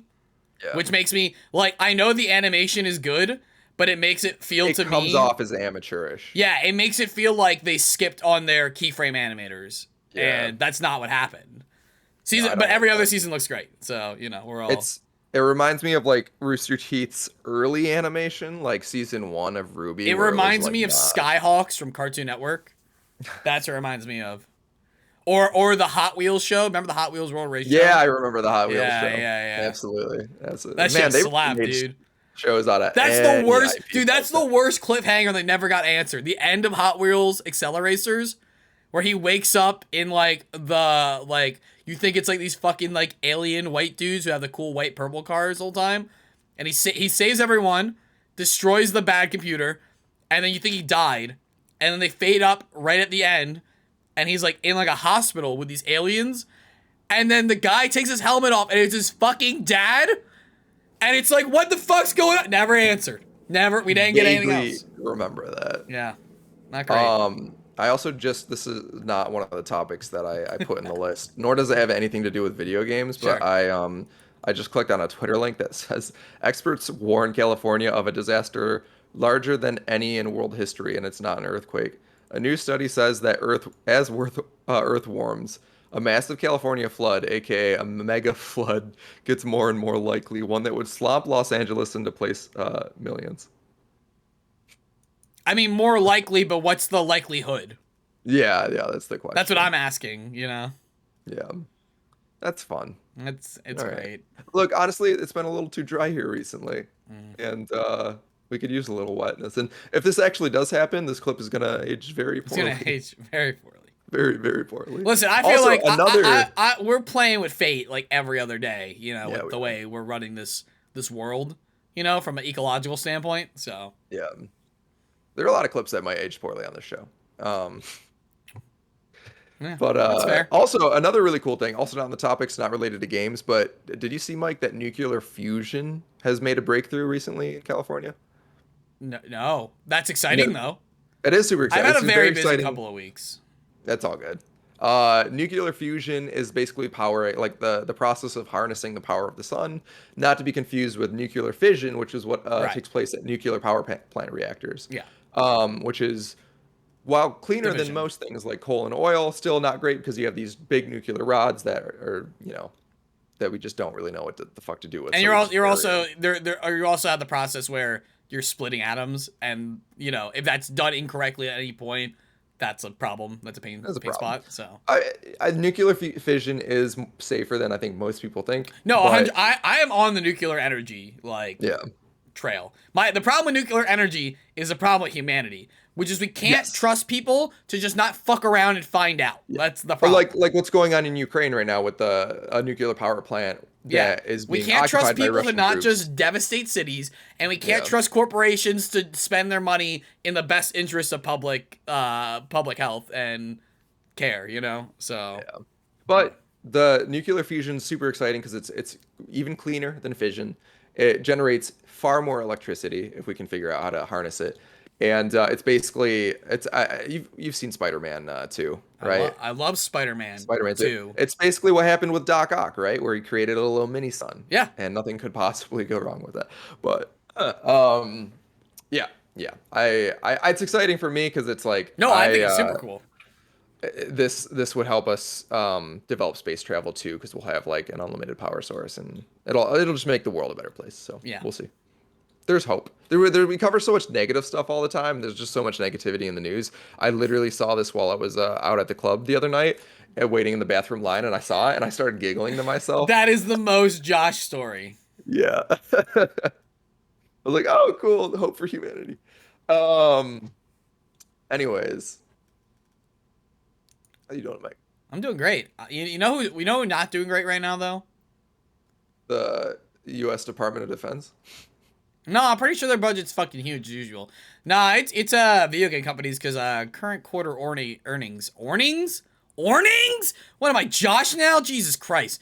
Current quarter earnings. Wow, I did it again! What the fuck is happening? Oh no, you're rubbing off on me.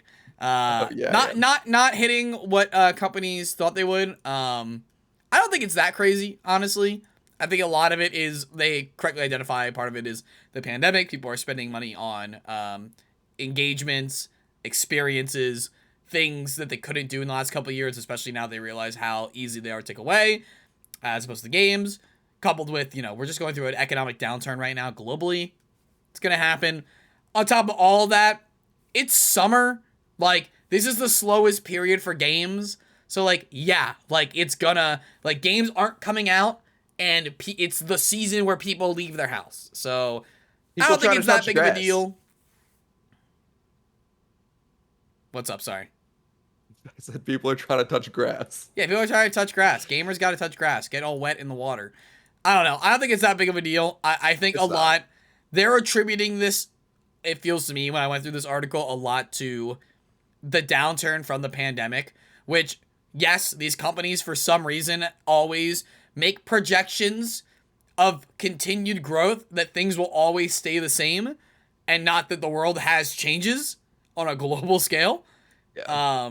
So it's for some reason, problem with the system of capitalism, right, where it relies everything must grow on, exponentially. Yeah, everything must grow. It's not. But just about not even profit. that. They're like, bro, this is how much we gained 2 years ago. This is how much we gained last year. Based on that, we're gonna make this much money. It's like the pandemic is not over, but it's winding down. The situation has completely changed. You could tell that a year out. So why would you make this prediction? So yeah, they're like, oh, everyone's missing their financial predictions. And again, I think a lot of this is more to timing, but timing seasonally and timing of the economic downturn we're facing.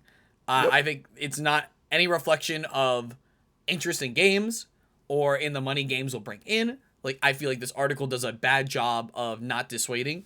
But it is true. Everyone is kind of missing some marks here. And granted, there's a lot of dips on the, actual, corporate side of things when it comes to, profitability of the company through their internal efforts, and not so much, game sales, hardware sales, software sales, how much they're spending versus how much they're bringing in, and that making deficits there. But I feel like this isn't as big of a deal. Also, the Nintendo stuff is we're in late stage Switch cycle right now, right? So when Nintendo's not actively releasing a game, their revenue is just going to go down. That's just how it works. We're also due for a console refresh. I'm sure as soon as that happens, it's been 2 years. The OLED came out right at the start of the pandemic, I feel like. So even that's 2 years old. So we're due for a console refresh, whether it's a 4K or an HD or whatever, or just another new version like the Lite.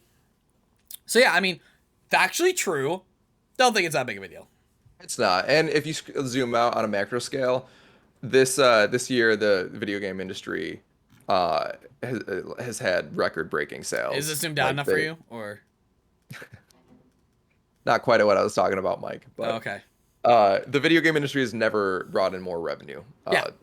So it's this is not a sign of the industry. I think it's just a sign of the market. And also, this winter looking to be one of the biggest years for games in the last like 5 years. Got a lot of heavy hitters coming out. Yeah. Like, So what do we if got? you're What do gonna we got tell coming if out? you're gonna tell me that there is doom and gloom on the horizon when some of the biggest titles in games from every company are all hidden, granted, you could argue them all hitting will detract from like the gross revenue of each individual product, but as an industry whole, gonna be great. What do we got hitting in September? I know that we've got a few things coming out. I'm just gonna bring up a list because I always forget stuff. Video games, winter 2022. We got God of War, obviously. Pokemon Scarlet and Violet, that's gonna boost some Nintendo, obviously. Overwatch 2. This is not even like a good list. Hold on. Oh wait, hold on. I know the good list. 2022 game releases. I think GameSpot usually has the comprehensive list. Yeah. Game Informer, here we go. God of War is definitely the thing I'm looking forward to the most. Yeah, so here's what we got coming up. We'll start in September because that's like probably all right. JoJo's Bizarre Adventure, obviously. I mean, come on, can't even beat that. The Last of Us Part 1, the re-release coming out. That's gonna be huge. I cannot wait. Huge, NBA but 2K20. a little. If we could stay on Last of Us Part 1, it's a little ridiculous that they're releasing an old game, a release of an old game for $80. The first game that is being released with its standard package being $80. That's a significant markup, and that's kind of bullshit. I don't. Have you watched a lot of like the dev production videos on this one? It's incredible what they're doing, but to re-release a game for more than any game at its base price has ever costed is kind of.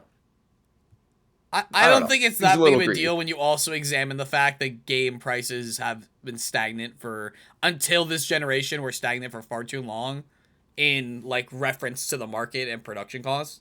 Sure, yeah, they have not corrected with inflation, but I still think that they're priced appropriately. Okay. That's fair. With that. Yeah.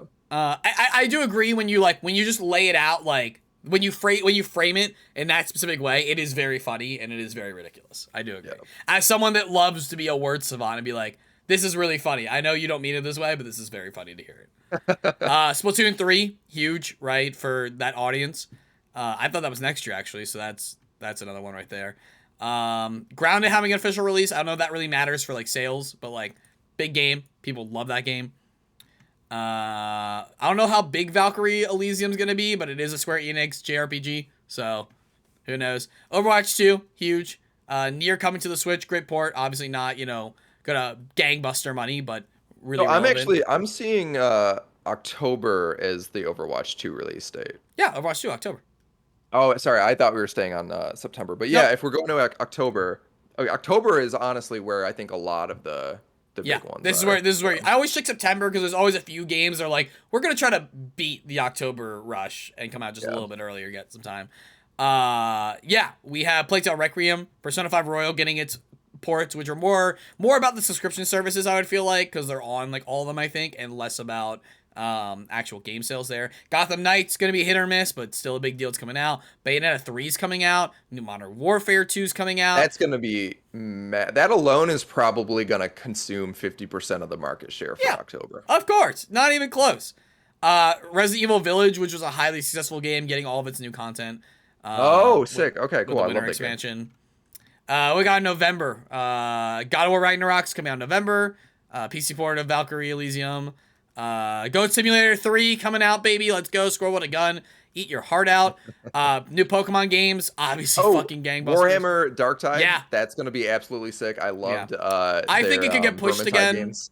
based on where it is, but it deserves to be pushed. The game looks awesome. It does. And in December, we have Hello Neighbor 2, Game of the Year right there. There you go. But yeah, big year for games. Yeah. I also feel like there's a few games that are slated for the season that aren't on here because they're missing their dates. Obviously, there's a bunch of these down here, right? But I feel like there's some that have the season confirmed, but maybe aren't on this list right now because there's no date. I know we already discussed it, but when did Hogwarts get delayed to? Is that after the holidays? Yeah, February 2023. Gotcha. That one's gone, girl. Yeah, they definitely don't want to compete with cannibalized sales on that one with Gotham Knights coming out. Yeah. And still no word on I don't think any gameplay has been revealed for the Suicide Squad game other than that first cinematic. We don't have CG. Yeah, we don't have. No, there was gameplay revealed at the last. Was there? Last show. Yeah. You're right. At DC Fandom, I think. It's been pretty radio silent on that one since then. Maybe they're. I think that has to do with the holding- acquisition, with just the general Warner Brothers stuff going on. Yeah. But yeah, I agree. And Gotham Knights looks like a pretty mid game overall. Gotham Knights is either gonna go super hard or be super mid. There's no in between. There's no way it's gonna be like oh, this was good. It's not my favorite in the Batman games, but it was a really good time. It's either going to be a really, really good time or not that good. I think that will vary on how you're playing it. I think it could be a pretty fun co-op game, like with your friends. I think if you're playing a solo game, with the expectation that it's going to be similar to the Arkham games in story quality, I think that's where you might get disappointed. But if you're just looking for a fun co-op game, it might hit the mark. As someone playing through Final Fantasy 15 right now for the first time, it feels like it's the Final Fantasy 15 of the Batman, Arkham / modern Batman games. I know what you mean. That's a super confusing way to put it, but I do know exactly what you mean. I'm very correct. It is in terms of production value and money behind it, right? And conceptual design, it is everything they want. But in terms of the way the actual gameplay is going to be executed, it is nothing like anyone asked for. Yes, I agree. It's actually been plagued by delays. Oh yeah, it's been a myriad. It was supposed to come out a year and a half ago. It's not budgeted or staffed appropriately for the scale. Yeah, and obviously there's parts of that are due to the fact that literally a couple years ago, Warner Brothers Games was trying to be sold off, and everything was kind of in pause because they were we don't want to keep developing something that we're trying to get rid of. We'd rather someone else pay for that. So, yeah. I was about to say something that I don't even know if I can talk about. Have they talked about what the next Monolith game is going to be? I don't know. Well, I would just not. Google it. You can figure this out for another show. All right, no, this has already been talked about. Warner Brothers Monolith's other studio, Monolith, which recently, I think the last game that they released was their Shadow of War series. Love the original. The second one was okay. I absolutely love both of them. I felt like the combat was some of the smoothest swordplay. It was everything I wanted Assassin's Creed to grow into that it didn't. 100%. Yeah. It took all of the best parts and the fluidity of the Arkham games and put it in a Lord of the Rings package and story, and then the Nemesis system around all of that. Yeah. I was devastated when they announced they weren't continuing that series. But they're currently working on a Wonder Woman game that incorporates the Nemesis system, which is kind of cool. So yeah. That should be really interesting. Warner Brothers is going pretty hard with all of their DC IPs right now. I'm very interested that it's Wonder Woman. I feel like the Nemesis system just works really well for supervillains, and it could be done on either a Justice League scale or I know everyone loves him, but the Batman scale kind of makes sense because of the way crime interconnects in the city. I feel like that's a really good execution of the Nemesis system. I know Wonder Woman's really hot right now, and she's always been a cool character. And granted, I'm not a huge Wonder Woman fan. I don't know a lot of her personal story stuff outside of the major films that have come out now and Justice League stuff. I don't exactly understand. Misogynistic? Huh? What? Huh? I don't know what you said. I feel like it was a dig, and I feel like I refuted all. But I don't know what her conflict, her inner Nemesis conflicts are that the Nemesis system would make good use of, if not made just specifically for this game, which is one of those things that could really turn off fans, right? Right. Well, when you think about the sort of settings that Monolith is really good at creating, the fantasy settings of the Shadow of War games. Yeah. Themyscira, I feel like, is a pretty natural setting for a game like this. I think they could create. Right. But kind of the points of Wonder Woman is her leading Themyscira. I'm sure there's tons of comic lines about stuff that happens there, right? But it's the same way how Superman isn't about he's all powerful. It's about a non-American coming to understand Earth culture and American culture, right? That's kind of the core plot. So to force a storyline on Themyscira just to make it match this feel that's one of those things that I could see a lot of fans be I don't connect with this because this isn't Wonder Woman to me. It feels like you're just shading, new textures on top of God of War. Or not God of War. Shadow of War. Right. So I'm sure it's going to be a great game gameplay-wise. I'm sure I'll enjoy it. I just think it's kind of a weird choice, in a vacuum, For sure. Yeah, I'm curious to see how this one turns out. I think there's a lot you could do with the fluidity of the combat. where like lassoing in her lasso into the combat to like hook enemies and bring them closer and to like pull stuff around and also to like fly around the environment by like lassoing into things. Oh I think that'd wait, be okay. really cool. Obviously, like if you're on Earth, right? That's one thing. If you're like Justice League on Earth, tons of villains, right? Even cooler is if you put the Justice League on Apocalypse and use the Nemesis system. That would be pretty sick. How fucking cool would that be? That would be sick.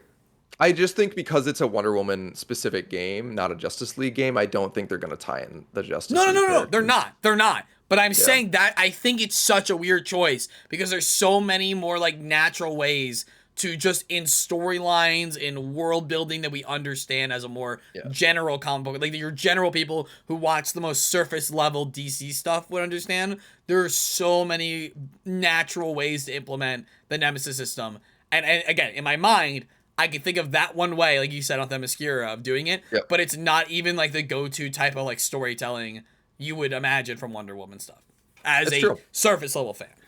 I know I'm definitely not like a Wonder Woman expert, but I know that like the comics, her comics in particular, when it's not her branching out into the broader Justice League universe and fighting those villains that people are probably more familiar with, it is heavily based in sort of like the ancient gods and fighting like people like Apollo and stuff like that, which I love. I love that shit, so I think it would be pretty fair to expect a storyline like that.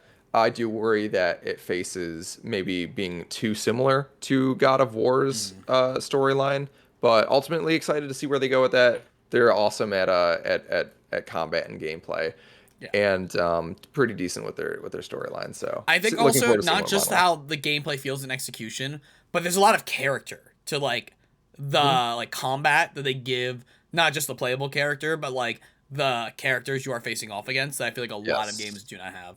Yeah, and the characters that you fight alongside, like the part of the Nemesis system is having like your allies, the people that you recruit, and fighting along with them in sieges, and the scale of the battle in Shadow of War was like assaulting fortresses and stuff like that. Doing that in like an ancient god, like sort of like Greek like setting would be honestly pretty sick. Yeah, as someone that grew up like on like Age of Empires, like anytime you incorporate an RTS type feature that isn't just spawning a bunch of dudes, but actually like having input into what a bunch of dudes are doing while you're individually doing something, so cool. One of the most underrated Call of Duty features ever is Call of Duty Black Ops 2's RTS system. They have a campaign. Agreed. Absolutely. I 100% agree. That was so fun, and I'm so upset that I'm not surprised that they didn't bring that feature back, because Call of Duty often has they go for the simplified experience. I was just surprised there was no like multiplayer like thing of that. It just seemed like it would be so easy to incorporate. Yeah. Although anything in the game industry is like, when we say easy to incorporate, it's like easy in the sense that like instead of it'll take 1,000 people. Like, if I remember correctly, there were just 3 levels in the campaign that did it, and there's nothing really cinematic that happens during it, right? So like, they were kind of side missions that you and that's my point. You designed this whole thing for like 3 side missions, and it did nothing else. So to me, it's like you already invested into resources developing this. Give me something more engaging to do with it, right? Especially because it was fun. It was super fun. But replaying those missions is not fun. Like, No. It reeks of a situation where they wanted to expand on it more. Yeah. And as always, due to their yearly release schedule, they just didn't have time to expand that. They just wanted to sell more of the collector's editions with the drones and the RCXDs and all that stuff. Yeah. Buckle's in chat. Buckle. I'm sorry. We're wrapping up as we speak. I'm so sorry. You're, as always, welcome to watch the VOD. Wait, I made a great transition point though, and you don't want to use it to our last story we had? Oh, I didn't even want to cover the Bungie one because that's just. Oh no! I forgot about the Bungie. I'm talking about the other one. Oh, you're talking about the Unity deal? Yeah. Speaking of the military. See, it's easy. It's so easy. Speaking of the military, you know how in the Wonder Woman movie, that United States Air Force pilot got stranded on the island, and then he coded a video game to get off the island right now. Unity signed a multi-million-dollar deal to help out the U.S. Department of Defense, and people are mixed on it because game developers don't exactly have the best not everybody loves what the United States Department of Defense does and is engaged in, like supplying bombs to Saudi Arabia that end up bombing civilians in Yemen.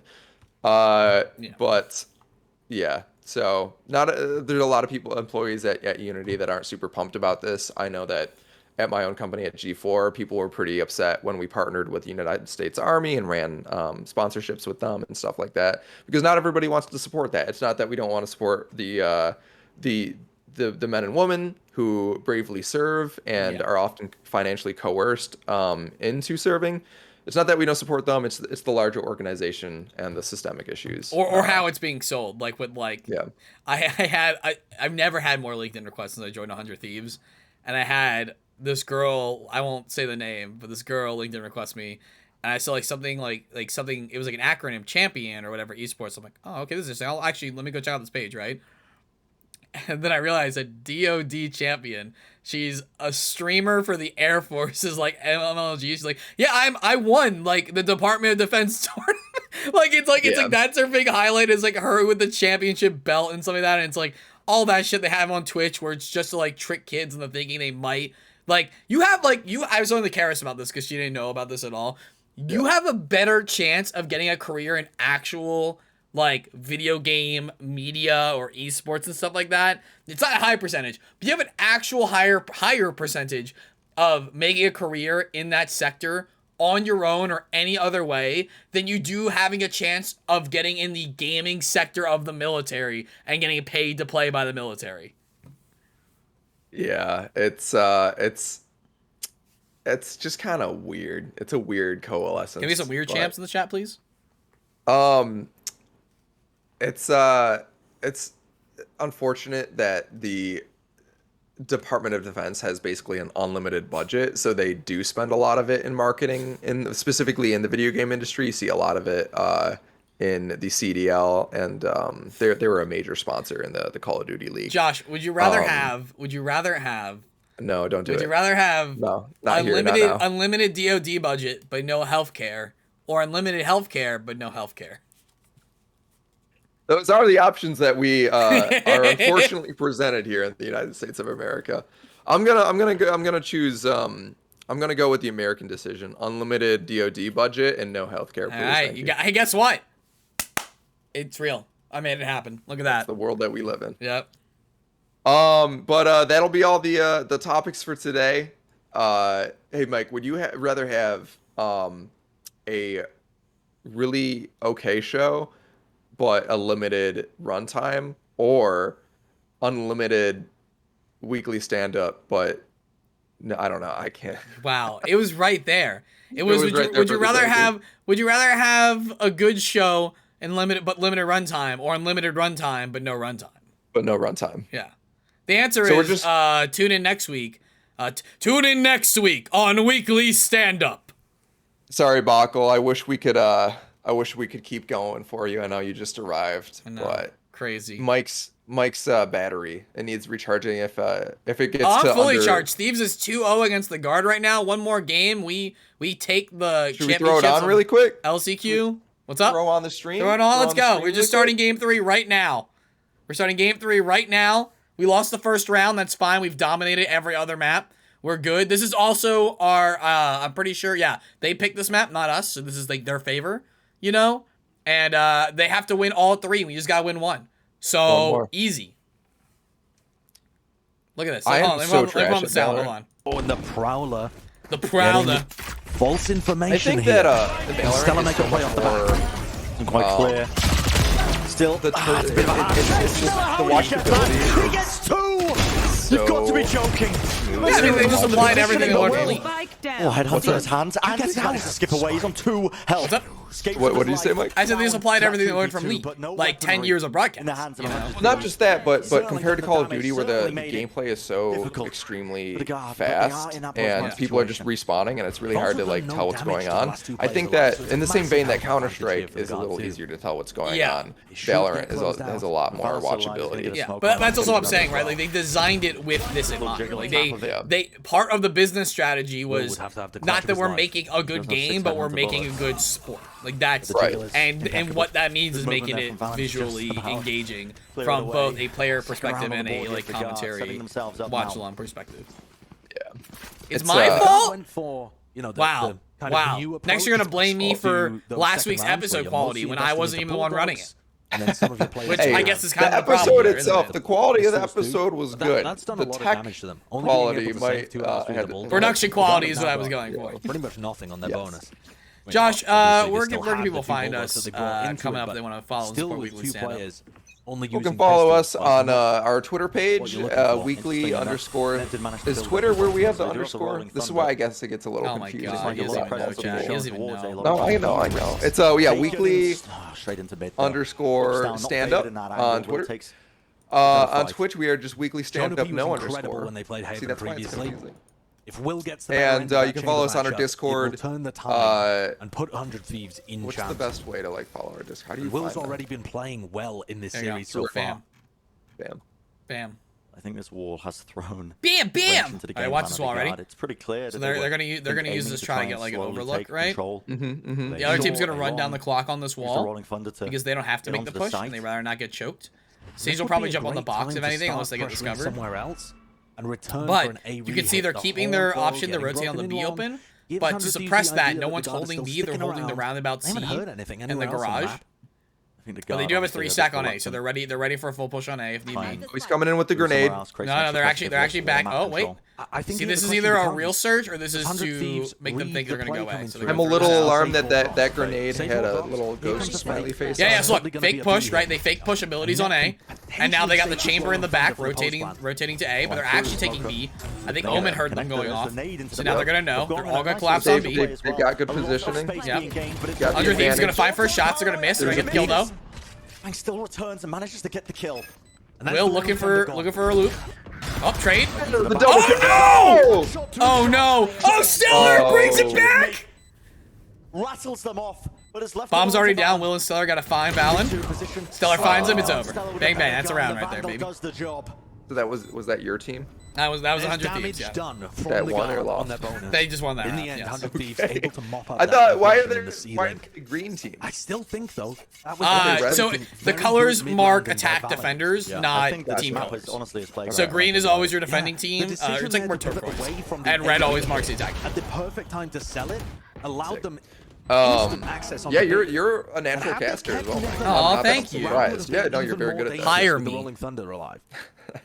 This is why I need you to stop messing up transitions, Josh, because I'm trying to make a hosting highlight reel. A reel? So I get more jobs. And I can't make a reel if every other segment you're messing up the transition. No, it makes you look good. It's a contrast, right? No, you're right. Wow, this guy sucks so bad. You're the me at bars. But no presence. I get brought to bars to make that contrast look good. And I bring you to your show to make that contrast look good. Yeah, exactly. I'm helping you out, Mike. I'm taking one for the team. By the way, we gotta hang out at Guild Hall or something soon. We gotta hang out. I know. I have not a lot of time left. You don't want to get caught by them. Well, temporarily. I've got in a month. Not even in like 2 weeks. I leave for the East Coast for 2 months. Oh, I didn't know that. L. Yeah, I think Jess and I discussed it on the last podcast. Yeah, that I wasn't here for. Yeah. I leave September 3rd. It's gonna leave your friend. But it's a triple face. I've just got like a lot of events on the East Coast that I don't want to fly back and forth for. So since I have the ability to work remotely, I figure I might as well take advantage of that. So wait. What months are you gonna be there during the holidays? No, just September and October. That's when I go. I'm there for like almost a month during the holidays. Fuck. So when do you leave? Mid-December. That's 2 players at least. So yeah, but I'll be back for the holiday games. That means.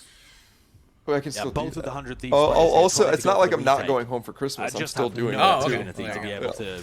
Josh, I haven't been home for Christmas in 3 years, so. Oh wow! I don't assume people can afford to go home. You just can't do anything but play. Before the time to roll down, try and take those guns away. Bad round for us. Anyway, guys, we'll be back next Sunday, as we are every Sunday, except for when things happen. At 1 p.m. PST here at Twitch.tv. Weekly stand-up. We're not just gonna keep streaming Valorant. I mean, do you? I kind of want to get some food to watch. Yeah, I do too. So I haven't eaten today. All good. Josh, you got anything you want people to know about on the G4 side? We recently launched season 2 of Name Your Price. I love that show. Oh my god, wait. Is that the show #1 streamer in the world Hassan is on? So Hassan was on it, and I was pretty pumped that I got to see him in person for that. Not so pumped about Austin being the host. But wait, it's a we show, also though. launched a new show, Hey Donna, starring Will Neff. God, I and love it Will. is. Mike, have you seen Hey Donna yet? I haven't seen Hey Donna. I've seen the promos, but I've worked on set with Will, and he is such a treasure to work with. He is he's probably the most talented person at our organization. We brought him if on not in for the a industry. chopped cooking video competition, and not only was he a great talent, but someone burned their hand grabbing a pan that had been like left over a heat. Yeah. And burned their hand, and he immediately like jumped into action, like from the table, like from his commentator table, and like not shut down the production, but like got everyone like stop, like found the medical supplies and treated the guy's wound. Like absolute king. He's such a nice, genuine person, while simultaneously being incredibly talented. He's a great actor. It's a really hard combo. His improv ability is like fucking phenomenal, and it really it shows in Hey Donna. Mike, you gotta check this show out. I'm very excited to watch it. I've had a busy couple of weeks. Also, Hassan is the first. He's the first guest. Yeah. Hassan. It's supposed to be hosted by Will Neff and Cutie Cinderella, but I guess Cutie was hungover or like sick for the first episode, so she missed the pilot episode of her own. It's fine. Look, we've all happens. Listen, it's broadcast, baby. Yeah. So Minx filled in for her, and Minx is also a treasure. Minx is cool. Yeah, we love it. Really cool. Minx also appearing. No, wait, not Minx. Never mind. Guys, you can find Minx me also... on twitch.tv/TheMightyMike, Tuesdays, Thursdays, and we try to go later after the Sunday show here. Not today, but usually do at 5 p.m. PST. There we go. Check them out, and don't forget to check out and support the strippers union. Absolutely. What was the link to that one again, Mike? Stripper Strike Noho on Twitter. Gonna drop the link back in chat once again. And again, they do events that you can support all the time. Whether it's a stream or an in-person event that you can go and support them. We love unions. We love. I want to make sweet love to every union out there. Okay. In the words of Jess, I think we've got a quote from Jessica Gonzalez herself. Oh yeah. That's why marriage is known as a union, because you want to make love to it. All right. Anyways, that's been another episode of the Weekly Stand-Up. And I think we've done this outro like 5 or 6 times now, so I'm just gonna. We should just end it. Wait, hold on. He's waiting with the rocket. Misses, right? They bait them out. They make the ult time out. So now Austin has a clear path in. Ulting there. Doesn't get it. Bomb is down though, so they are stuck on time. Austin's gonna get his out. He finds it. That's how you play. Finds the snipe. Also doesn't get the air fight, but he does get the clear. But it's Derek popping off again. This man has been so insane this entire series. What a retake. Destroyed Shroud. Shroud came back. I don't know if you know. Shroud came back to MLG to play for Sentinels, and we fucking duked on him. Josh, I love these micro adjustments. They know that. All right, we'll see you next week, guys. Goodbye. In terms of taking space when they get in these post plants, they know that they love to play aggressive.